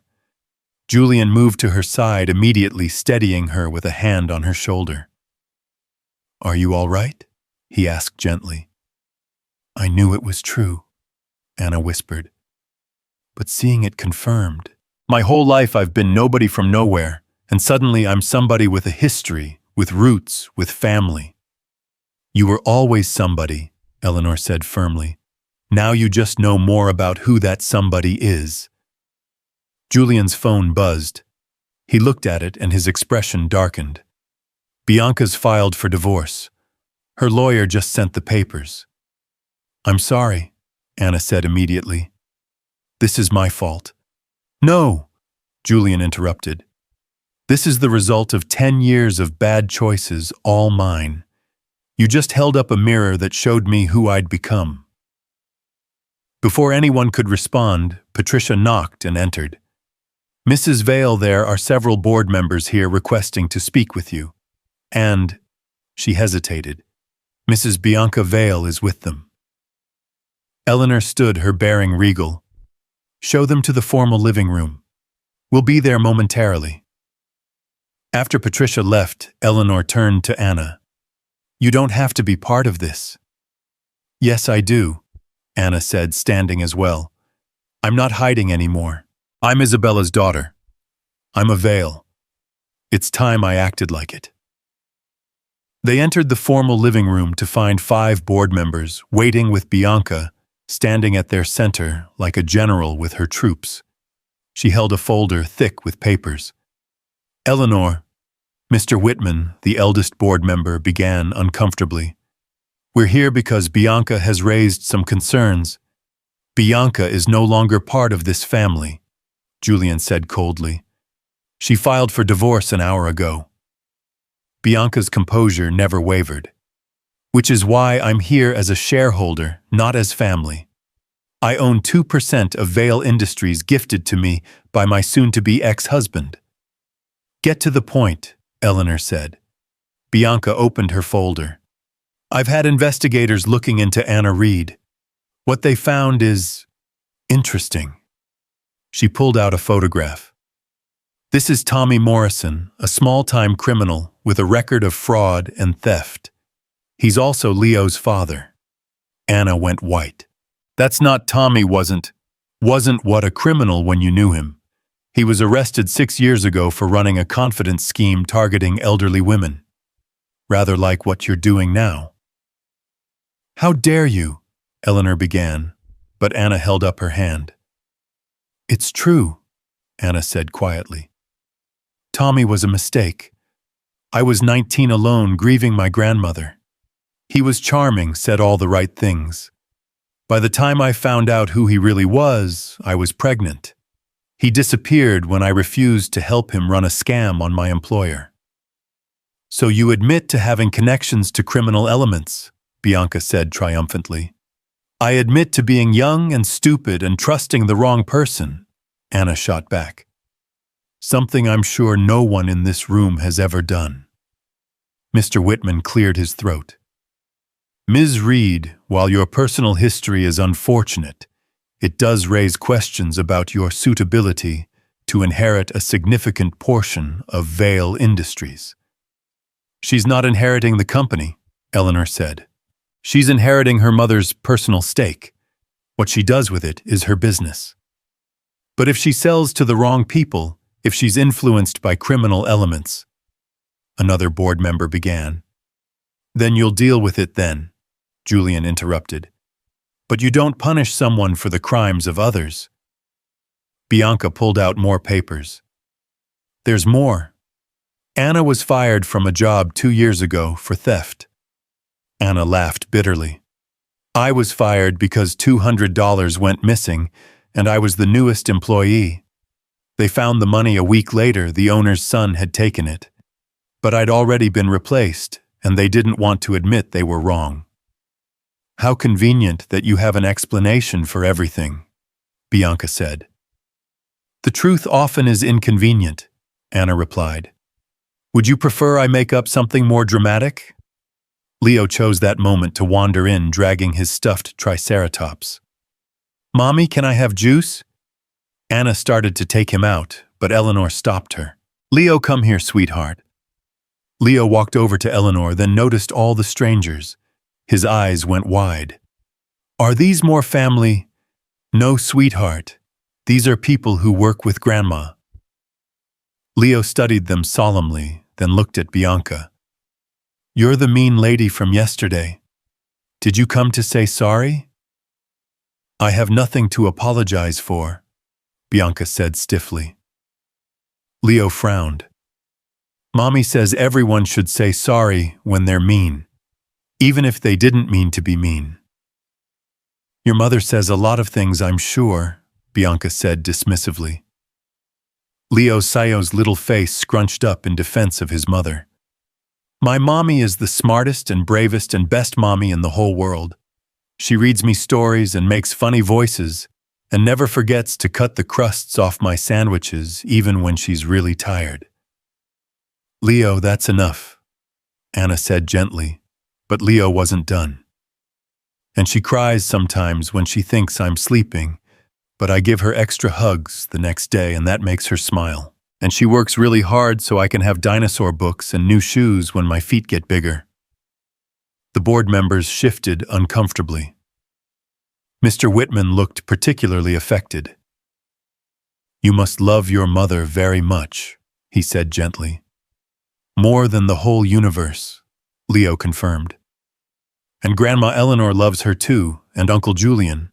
Love is more important than being mean. Out of the mouths of babes, someone murmured. Bianca wasn't deterred. Charming, but childhood sweetness doesn't erase the facts. Anna Reed is a liability to this company. Anna Vale, Eleanor corrected firmly. Her name is Anna Vale, and the only liability in this room is you, Bianca. Eleanor, Mr. Whitman intervened. We need to think about the company's reputation. The company's reputation. Eleanor's voice rose. This company was built on family. Charles and I started it with nothing but love and determination. We succeeded because we remembered that business is about people, not just profits. She pulled out her phone and showed them a picture. This is Isabella at 18 the day before she left. The day before, I chose the company over my daughter. I've regretted it every single day since. Mother, Julian said softly. No, they need to hear this, Eleanor continued.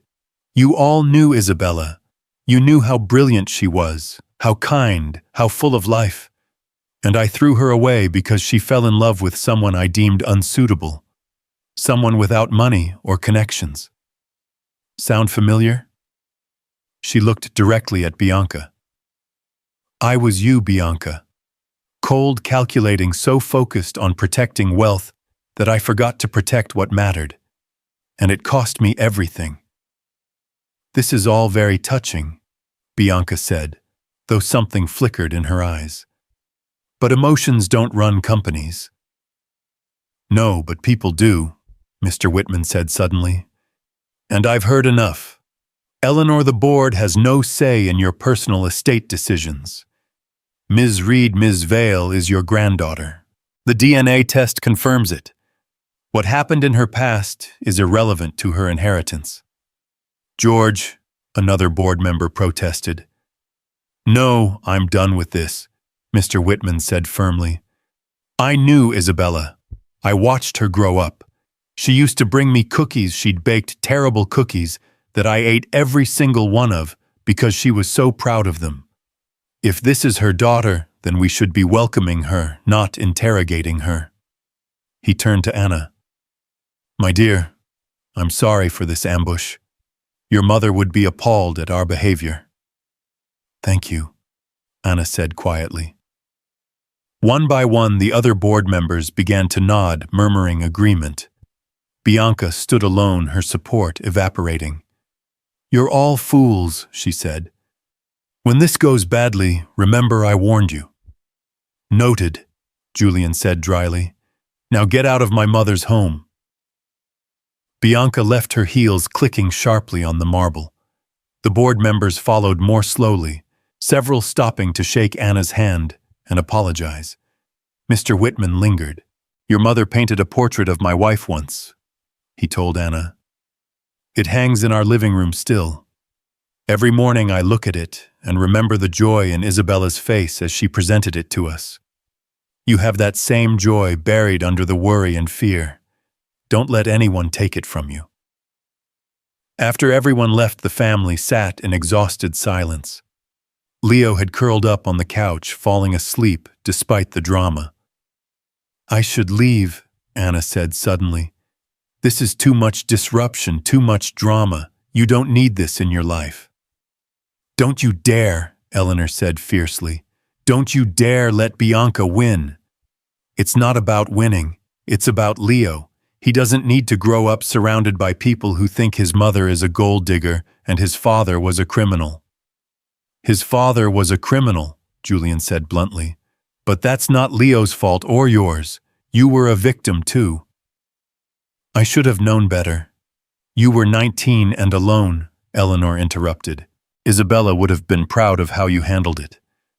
You protected your son. You refused to participate in criminal activity, even when it would have been easier, and you raised Leo alone with love and dignity."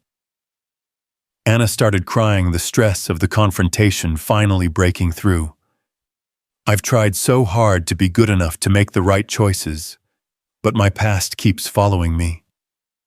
Julian moved to sit beside her, awkwardly putting an arm around her shoulders. "Everyone has a past. Mine includes 10 years of marriage to a woman who just tried to destroy you out of spite. Your past includes surviving against odds that would have broken most people." "He's right," Eleanor said. "And if anyone judges you for your past, they're not worth knowing." That evening, after Leo was in bed, Anna found Eleanor in Isabella's old room. She'd finally opened it after 33 years, and the two women stood surrounded by the artifacts of a life cut short. "It even smells like her still," Anna said, wonderingly touching a paintbrush. "Oil paint and jasmine perfume." She loved that perfume, Eleanor remembered. Said it made her feel like she was walking through a garden, even in winter. Anna picked up a canvas, a half-finished painting of a family at dinner, warm light spilling across laughing faces. "Is this us? The last Christmas before Charles died, before everything fell apart." Eleanor traced a finger over the painted figures. She never finished it. Left for a date with David and never came back to it. "Because you fought." "Because I couldn't see past my own prejudice," Eleanor corrected. "David was actually a wonderful young man. I've learned that since. He worked 2 jobs to support them," she said. "Completely. was apparently a devoted father to you for the 3 years he had. I wish I remembered him better, Anna said. You have his kindness, Eleanor observed. Isabella had fire, but David had warmth. You got both. They spent hours in that room, Eleanor sharing memories, Anna absorbing every detail. She showed Anna Isabella's journals, her music compositions, her awards and achievements. She was extraordinary, Anna said. She was, and so are you in your own way. I'm just a waitress who sketches sometimes, Anna protested. You're a survivor who raised an amazing child alone. You're an artist who never had the chance to bloom. You're Isabella's daughter who found her way home despite impossible odds. Eleanor pulled out a portfolio from under the bed.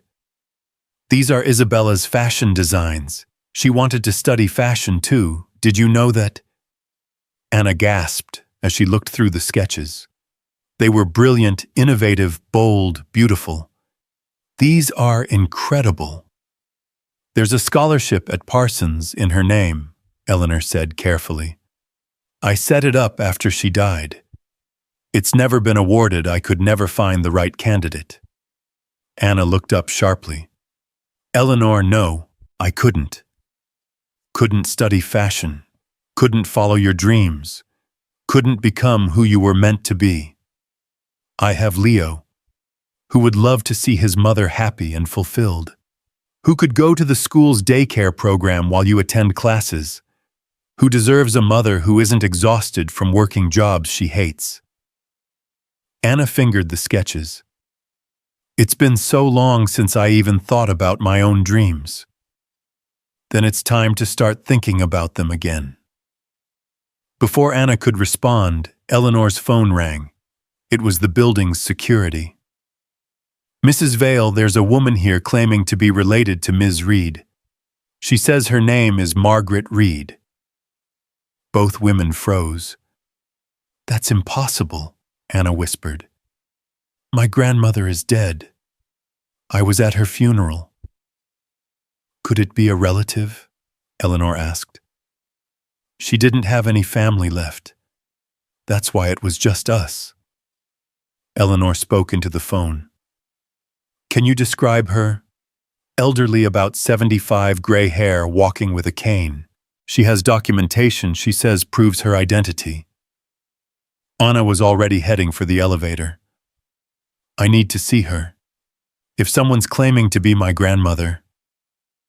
They rode down in tense silence. When the elevator opened to the lobby, Anna gasped. The woman standing there looked older, frailer, but unmistakably familiar. Hello, Anna dear, the woman said softly. I know this must be a shock. You're dead, Anna said faintly. I buried you. I mourned you. How are you here? Margaret Reed, for it was definitely her, leaned heavily on her cane. I had to die, sweetheart. It was the only way to keep you safe. Safe from what? Eleanor demanded. Margaret looked at Eleanor for a long moment. From you. From all of this. But I see I failed. You found her anyway. You faked your death. Anna's voice was rising. You left me alone for 2 years. Let me grieve you struggle without you because of what fear? Because I was dying anyway, Margaret said quietly.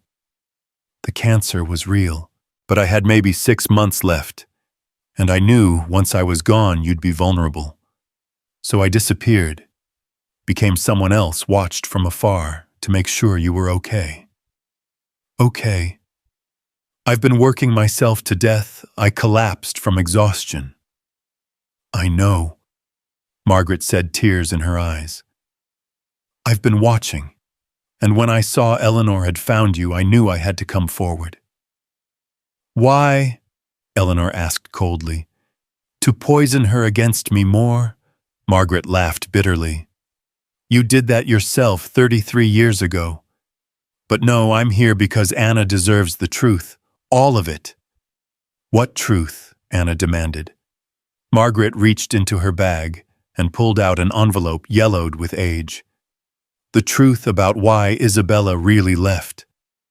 The truth about what happened the night she walked out of this house. Eleanor went very still. What are you talking about?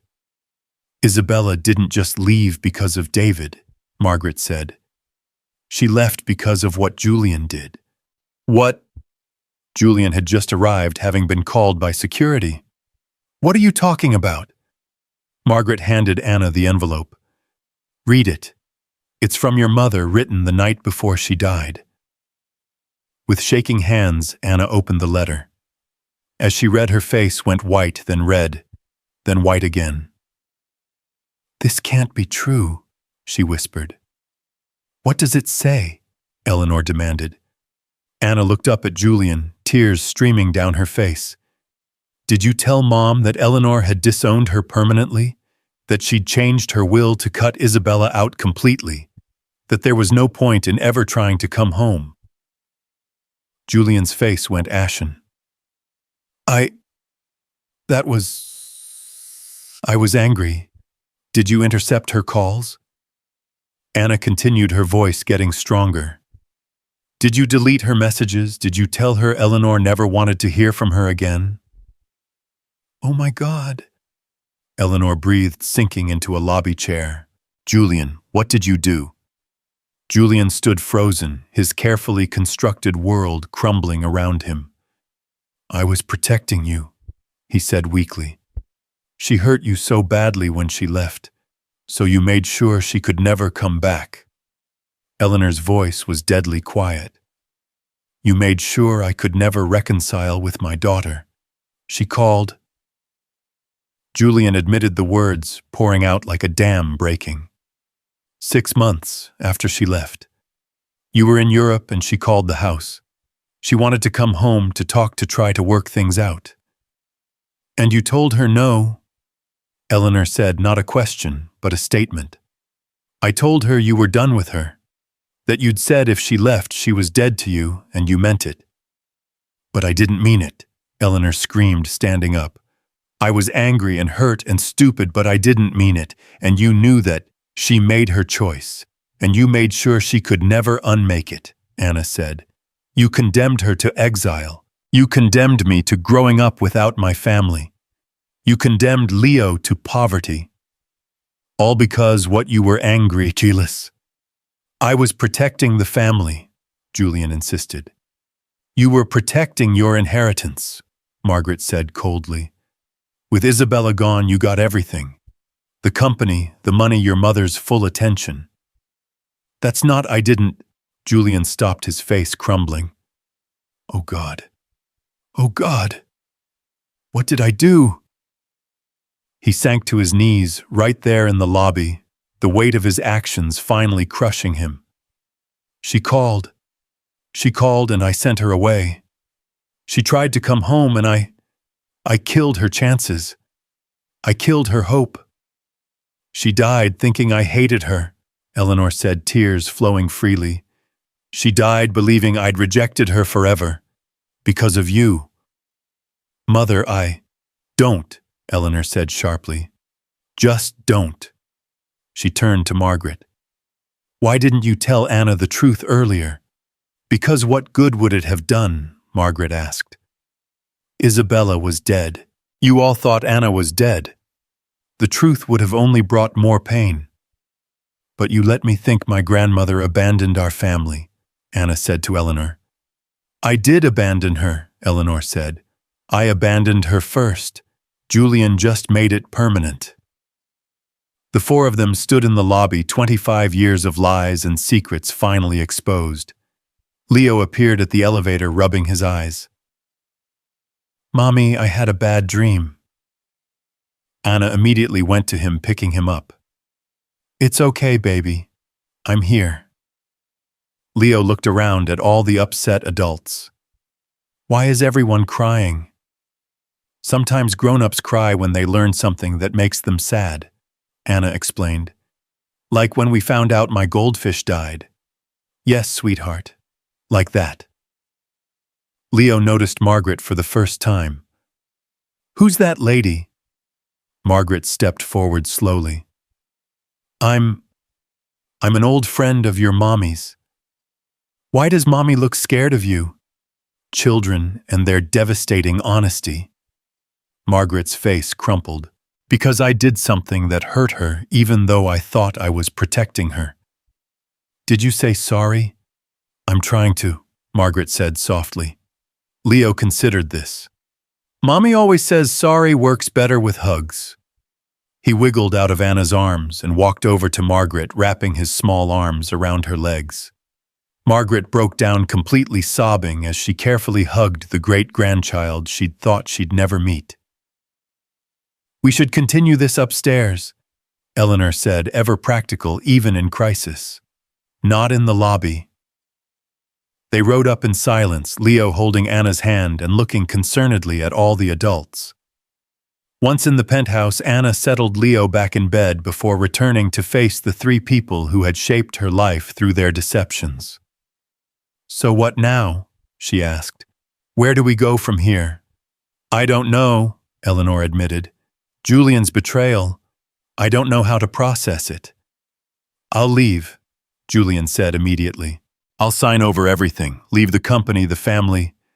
Running away doesn't fix anything, Anna said sharply. Trust me, I know. Margaret ran, you ran from the truth, Mom ran from the conflict. Nobody ever stayed to fight through the hard stuff. What would you have me do? Julian asked desperately. Own it, Anna said. Own what you did, face it. Make amends if you can live with it if you can't. But don't run. She's right, Eleanor said quietly. Running is what broke us in the first place. Margaret spoke up. I'm dying. For real this time. The cancer's back spread everywhere. I have maybe 3 months. Grandma... Anna said the words slipping out despite everything. I came back because I needed you to know the truth before I go. And because... Margaret pulled out a small box. This belongs to you. Anna opened the small box with trembling fingers. Inside lay a simple gold wedding band worn thin with age. It was your mother's, Margaret said softly. Isabella took it off before she went to the hospital that last time. She knew she wasn't coming back. She asked me to save it for you for when you got married someday. Anna lifted the ring, and something rattled inside the box. Beneath where the ring had rested was a tiny key. What's this? Anna asked. Margaret smiled sadly. Your mother kept a storage unit. Unit 247 at Manhattan Safe Storage. I've been paying for it all these years. Everything she wanted to save for you is there. Eleanor stood abruptly. She had a storage unit with her things. With the things that mattered most to her, Margaret confirmed. Things she couldn't bear to leave behind, but couldn't take with her when we were running. We need to go, Anna said immediately. Now. It's nearly midnight, Julian protested weakly. I don't care. I've waited 25 years to know my mother. I'm not waiting another minute. Eleanor was already calling for her driver. Within minutes, they were all piling into the car, Eleanor, Anna, Julian, and Margaret. Leo was left sleeping peacefully, with Patricia watching over him. The storage facility was eerily quiet at midnight, their footsteps echoing in the empty corridors. Unit 247 was small, unassuming, but when Anna opened it, she gasped. The walls were lined with canvases, dozens of paintings Isabella had done after leaving home. But these weren't the bright, joyful works of her youth. These were darker, more complex, filled with longing and loss. There were paintings of Eleanor from memory of Julian as she remembered him of the house she'd grown up in. And there were paintings of Anna as a baby, as a toddler, capturing every precious moment Isabella could before her death. She never stopped painting, Eleanor breathed, touching a canvas that showed her and Charles dancing at some long-ago party. Even after everything, she never stopped. Anna found boxes of letters all addressed to Eleanor, but never sent. She opened one at random and read aloud. Dear Mother, Anna said her first word today. It was Mama, but it sounded like music. I wish you could hear it. I wish you could see her. She has your stubborn chin and Daddy's gentle eyes. I'm sorry for the pain I caused. I'm sorry for the choices I made. But I can't be sorry for David or for Anna. They are my whole world now, even if that world is smaller than the one I left behind. I love you. I'll always love you. Your Isabella. Eleanor collapsed onto a box, sobbing. Julian stood frozen, staring at a painting of himself and Isabella as children playing in the garden of their childhood home. She painted me, he said wonderingly. Even after what I did, she still painted me. Margaret pulled out another box. These are the videotapes. Isabella recorded messages for Anna for when she was older. Anna's hands shook as she took the box. Can we watch them? Not here, Margaret said. But there's one more thing. She moved to the back of the unit and pulled out a large covered canvas. Isabella painted this the week before she died. She said it was the most important thing she'd ever created. Anna pulled off the covering and everyone gasped. It was a family portrait, but not of the past. It was of a future that never came to be. Isabella had painted herself older with Anna as a young woman beside her. Eleanor was there too, aged, but smiling, holding hands with a grown Anna. Julian stood behind them, protective and proud. And in the corner she'd painted a shadowy figure of a small child, as if she'd somehow known about Leo before he existed. How? Anna whispered. She called it the family that could be, Margaret said. She painted the reconciliation she hoped would happen someday. She painted you grown up, successful, surrounded by family. She painted the forgiveness she never got to see. Julian broke down completely, falling to his knees in front of the painting. I stole this from her. From all of us. How can you ever forgive me? Anna knelt beside him. Because holding on to anger won't bring her back. Because Leo needs his uncle. Because Mom painted you in her future, even knowing what you'd done. How did she know? Eleanor asked Margaret. A mother knows, Margaret said simply. She suspected Julian had interfered, but she chose to forgive him anyway. She said hate was too heavy to carry when you're dying. They spent hours, socials in that storage unit, going through treasures Isabella had saved. There were Anna's baby shoes, her first drawings, locks of her hair. There were photos of David young and handsome, and clearly besotted with Isabella. There were journals filled with dreams and plans, and love letters to the daughter she was leaving behind. As dawn broke through the facility's skylights, Anna found one last item, a sealed envelope with her name on it. Inside was a letter in Isabella's handwriting. My darling Anna, if you're reading this, then you've found your way to the family I couldn't give you. I pray they love you the way you deserve to be loved. I pray they see in you what I see: strength, beauty, endless potential. Don't be angry with them for the past. Your grandmother acted out of pain, not malice. Your uncle acted out of fear, not hatred. They are flawed, as we all are, but they are capable of great love. Let them love you. Let them know Leo. Be the bridge I couldn't be. Paint the future I could only dream of. And know that every moment of every day, even now, even gone, I love you with every fiber of my being. Paint the world in colors it's never seen, my darling. Love, Mom. Anna clutched the letter to her chest, sobbing. Eleanor wrapped her arms around her granddaughter, and slowly, hesitantly, Julian joined the embrace. Even Margaret, standing apart, was pulled in by Anna's reaching hand. She forgave us all, Eleanor said wonderingly. Before she even died, she forgave us. That's who she was, Margaret said. That's who she always was. They returned to the penthouse as the city woke up exhausted but somehow cleansed. Leo was eating breakfast, chattering to Patricia about his dreams. "Mommy," he exclaimed, "you were gone when I woke up." "I'm sorry, baby. We had to go get some things that belonged to your grandma Isabella." "Can I see?"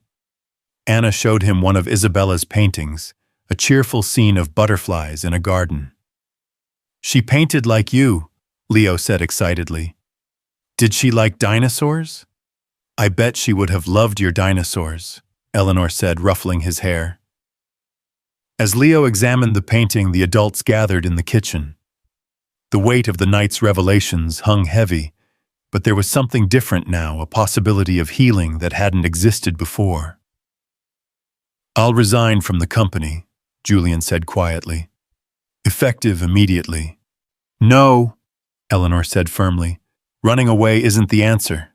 Anna was right about that. But after what I did, you'll work to make amends. You'll honor Isabella's memory by being the brother she deserved. You'll be the uncle Anna and Leo need." "And Bianca?" Julian asked. "Bianca made her choice. But that doesn't mean you have to lose everything." Margaret cleared her throat. "I need to tell you all something else. About the night Isabella died." Everyone turned to her tense. "She wasn't alone," Margaret said. "I told everyone she was to protect Anna, but Eleanor, you were there." Eleanor went white. "What? You came to the hospital. You'd been searching for her, and you found her just hours before she died. You reconciled. She forgave you, and you forgave her. You held her hand as she passed." "That's impossible," Eleanor said faintly. "I would remember. You were drinking heavily then. You'd been drinking when you got the call about the accident. After Isabella died, you had a complete breakdown. The doctors said the trauma and alcohol caused a blackout. You lost about a week of memory." Eleanor sank into a chair. "I was there, I was with her." "You sang to her," Margaret said gently. "The lullaby you used to sing when she was small." She smiled when she heard it. Her last words were, "Tell Anna about the stars, Mom. Tell her they'll always guide her home." Eleanor broke down completely, the memory flooding back in pieces, the hospital smell, Isabella's pale face, the feel of her cold hand, the terrible silence when the machines stopped. "I was there," she sobbed. "Oh God, I was there and I forgot. How could I forget?" "Your mind protected you from the pain," Margaret said. "But Isabella knew you loved her. She died knowing that." Anna moved to Eleanor, wrapping her arms around her grandmother. "She knew. That's what matters. All these years I thought she died alone, thinking I hated her." Eleanor wept. "But she knew. But she knew I loved her." They spent the morning sharing stories, crying, healing. Margaret told them about Isabella's life after leaving, how she'd been happy with David, how she'd adored Anna, how she'd never stopped loving her family, despite everything. Around noon, Bianca arrived with her lawyer demanding to discuss the divorce settlement. She walked in on a scene she didn't expect, the family together, looking at photos, Leo on Julian's lap, learning about his grandmother. "How touching," she said coldly. "The prodigal family returns." "Bianca," Julian said calmly, "this isn't the time. It's never the time with you anymore." She looked at Anna with undisguised hatred. "You've destroyed everything." "No," Julian said, standing and passing Leo to Anna. "I destroyed everything. Years before you even met me. Anna just helped me see it." He walked to his soon-to-be ex-wife. "I've been dead inside for 25 years, Bianca. You married a ghost. Anna brought me back to life. By turning you against me. By showing me what family really means, something you never understood. Bianca's composure finally cracked.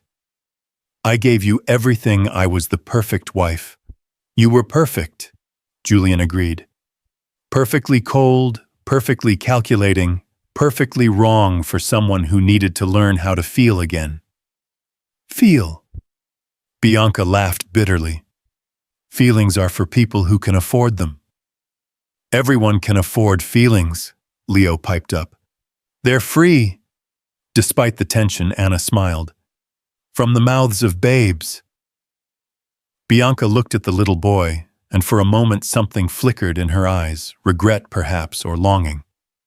I wanted children, she said suddenly.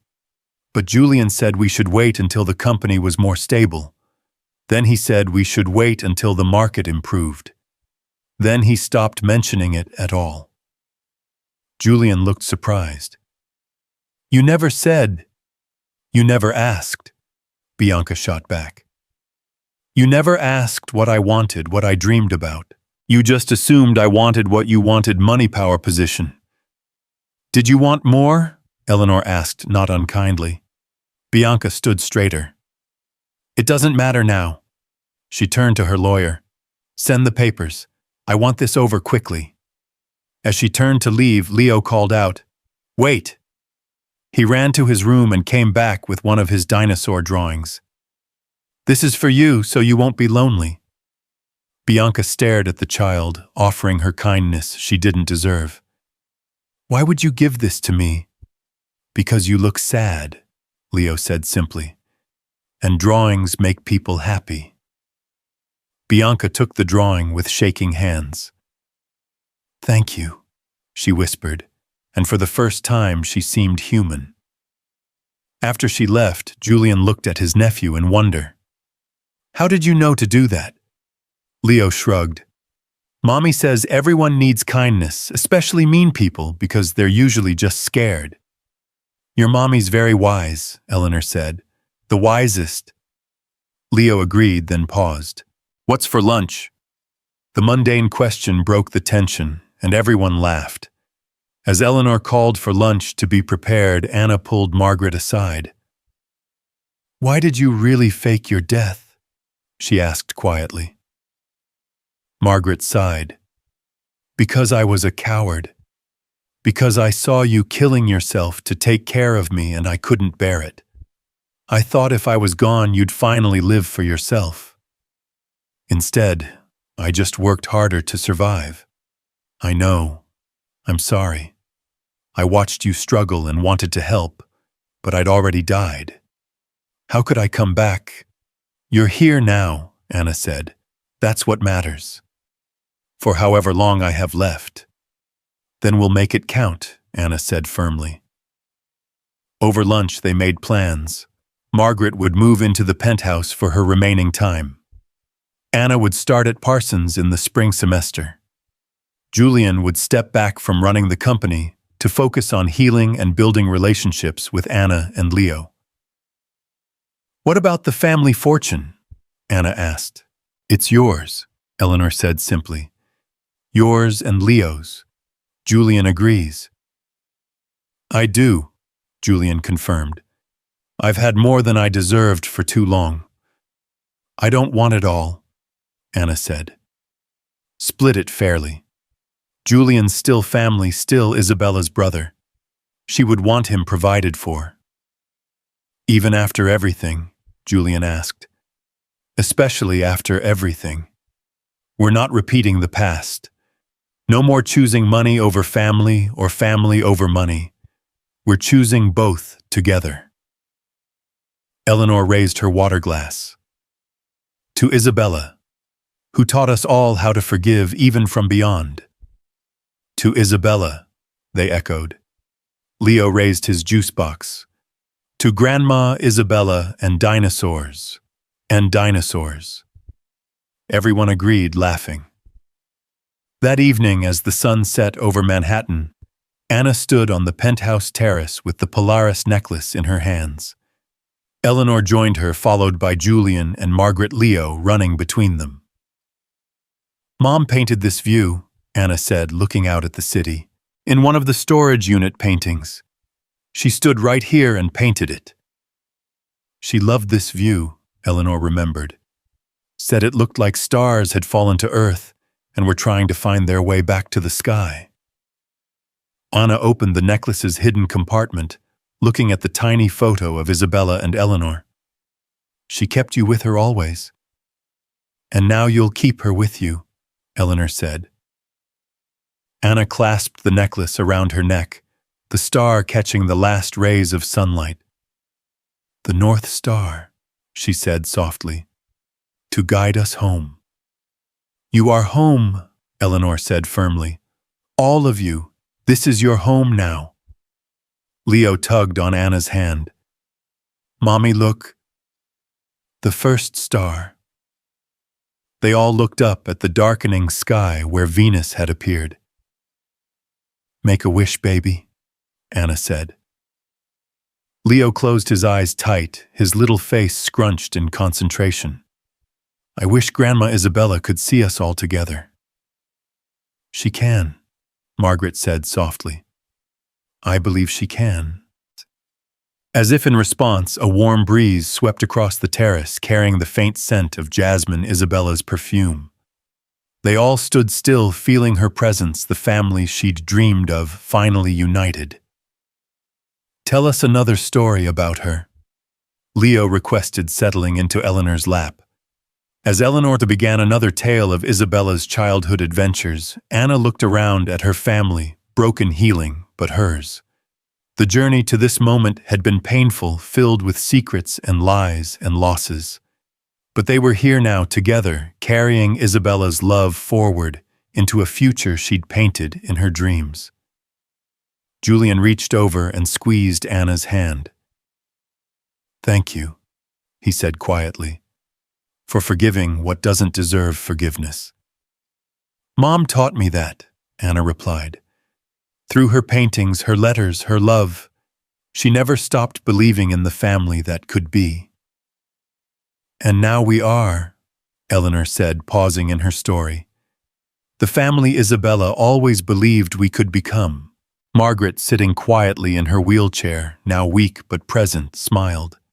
She would be so proud of all of you. As the stars came out one by one over the city, the Vale family sat together, no longer broken by pride and secrets, but bound by love, forgiveness, and the memory of a woman whose death had taught them all how to truly live. Leo had fallen asleep against Eleanor's shoulder, his small hand clutching the dinosaur Julian had given him. Anna sketched the scene in her ever-present notebook, her son, her grandmother, her uncle, her dying, but determined grandmother Margaret, all bathed in the soft light of evening, the city sparkling beyond them like Isabella's painted stars.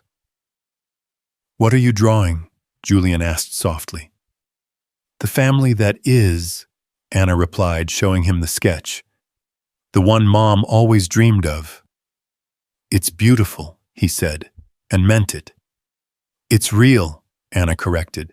Finally, it's real. As the night deepened around them, they stayed on the terrace, held together by invisible threads of love and loss, forgiveness and hope. The Polaris star on Anna's necklace gleamed in the darkness, a beacon that had guided them all home at last, not to a place but to each other, to the family Isabella had painted in her heart and preserved in her dreams, now living and breathing and whole. Tomorrow would bring new challenges. Margaret's illness would progress. The lawyers would need managing. The press would want their story. The company would need attention. Leo would need school enrollment. Anna would need to prepare for Parsons. Life would continue with all its complexities. But tonight, they were simply a family gathered under the stars, held together by the love of a woman who had never stopped believing in forgiveness, who had painted their reconciliation before it happened, who had guided them home through her daughter's courage and her grandson's innocent heart. The North Star shone bright above them, constant and true, like Isabella's love, eternal, forgiving. And finally, after all these years, leading them exactly where they needed to be.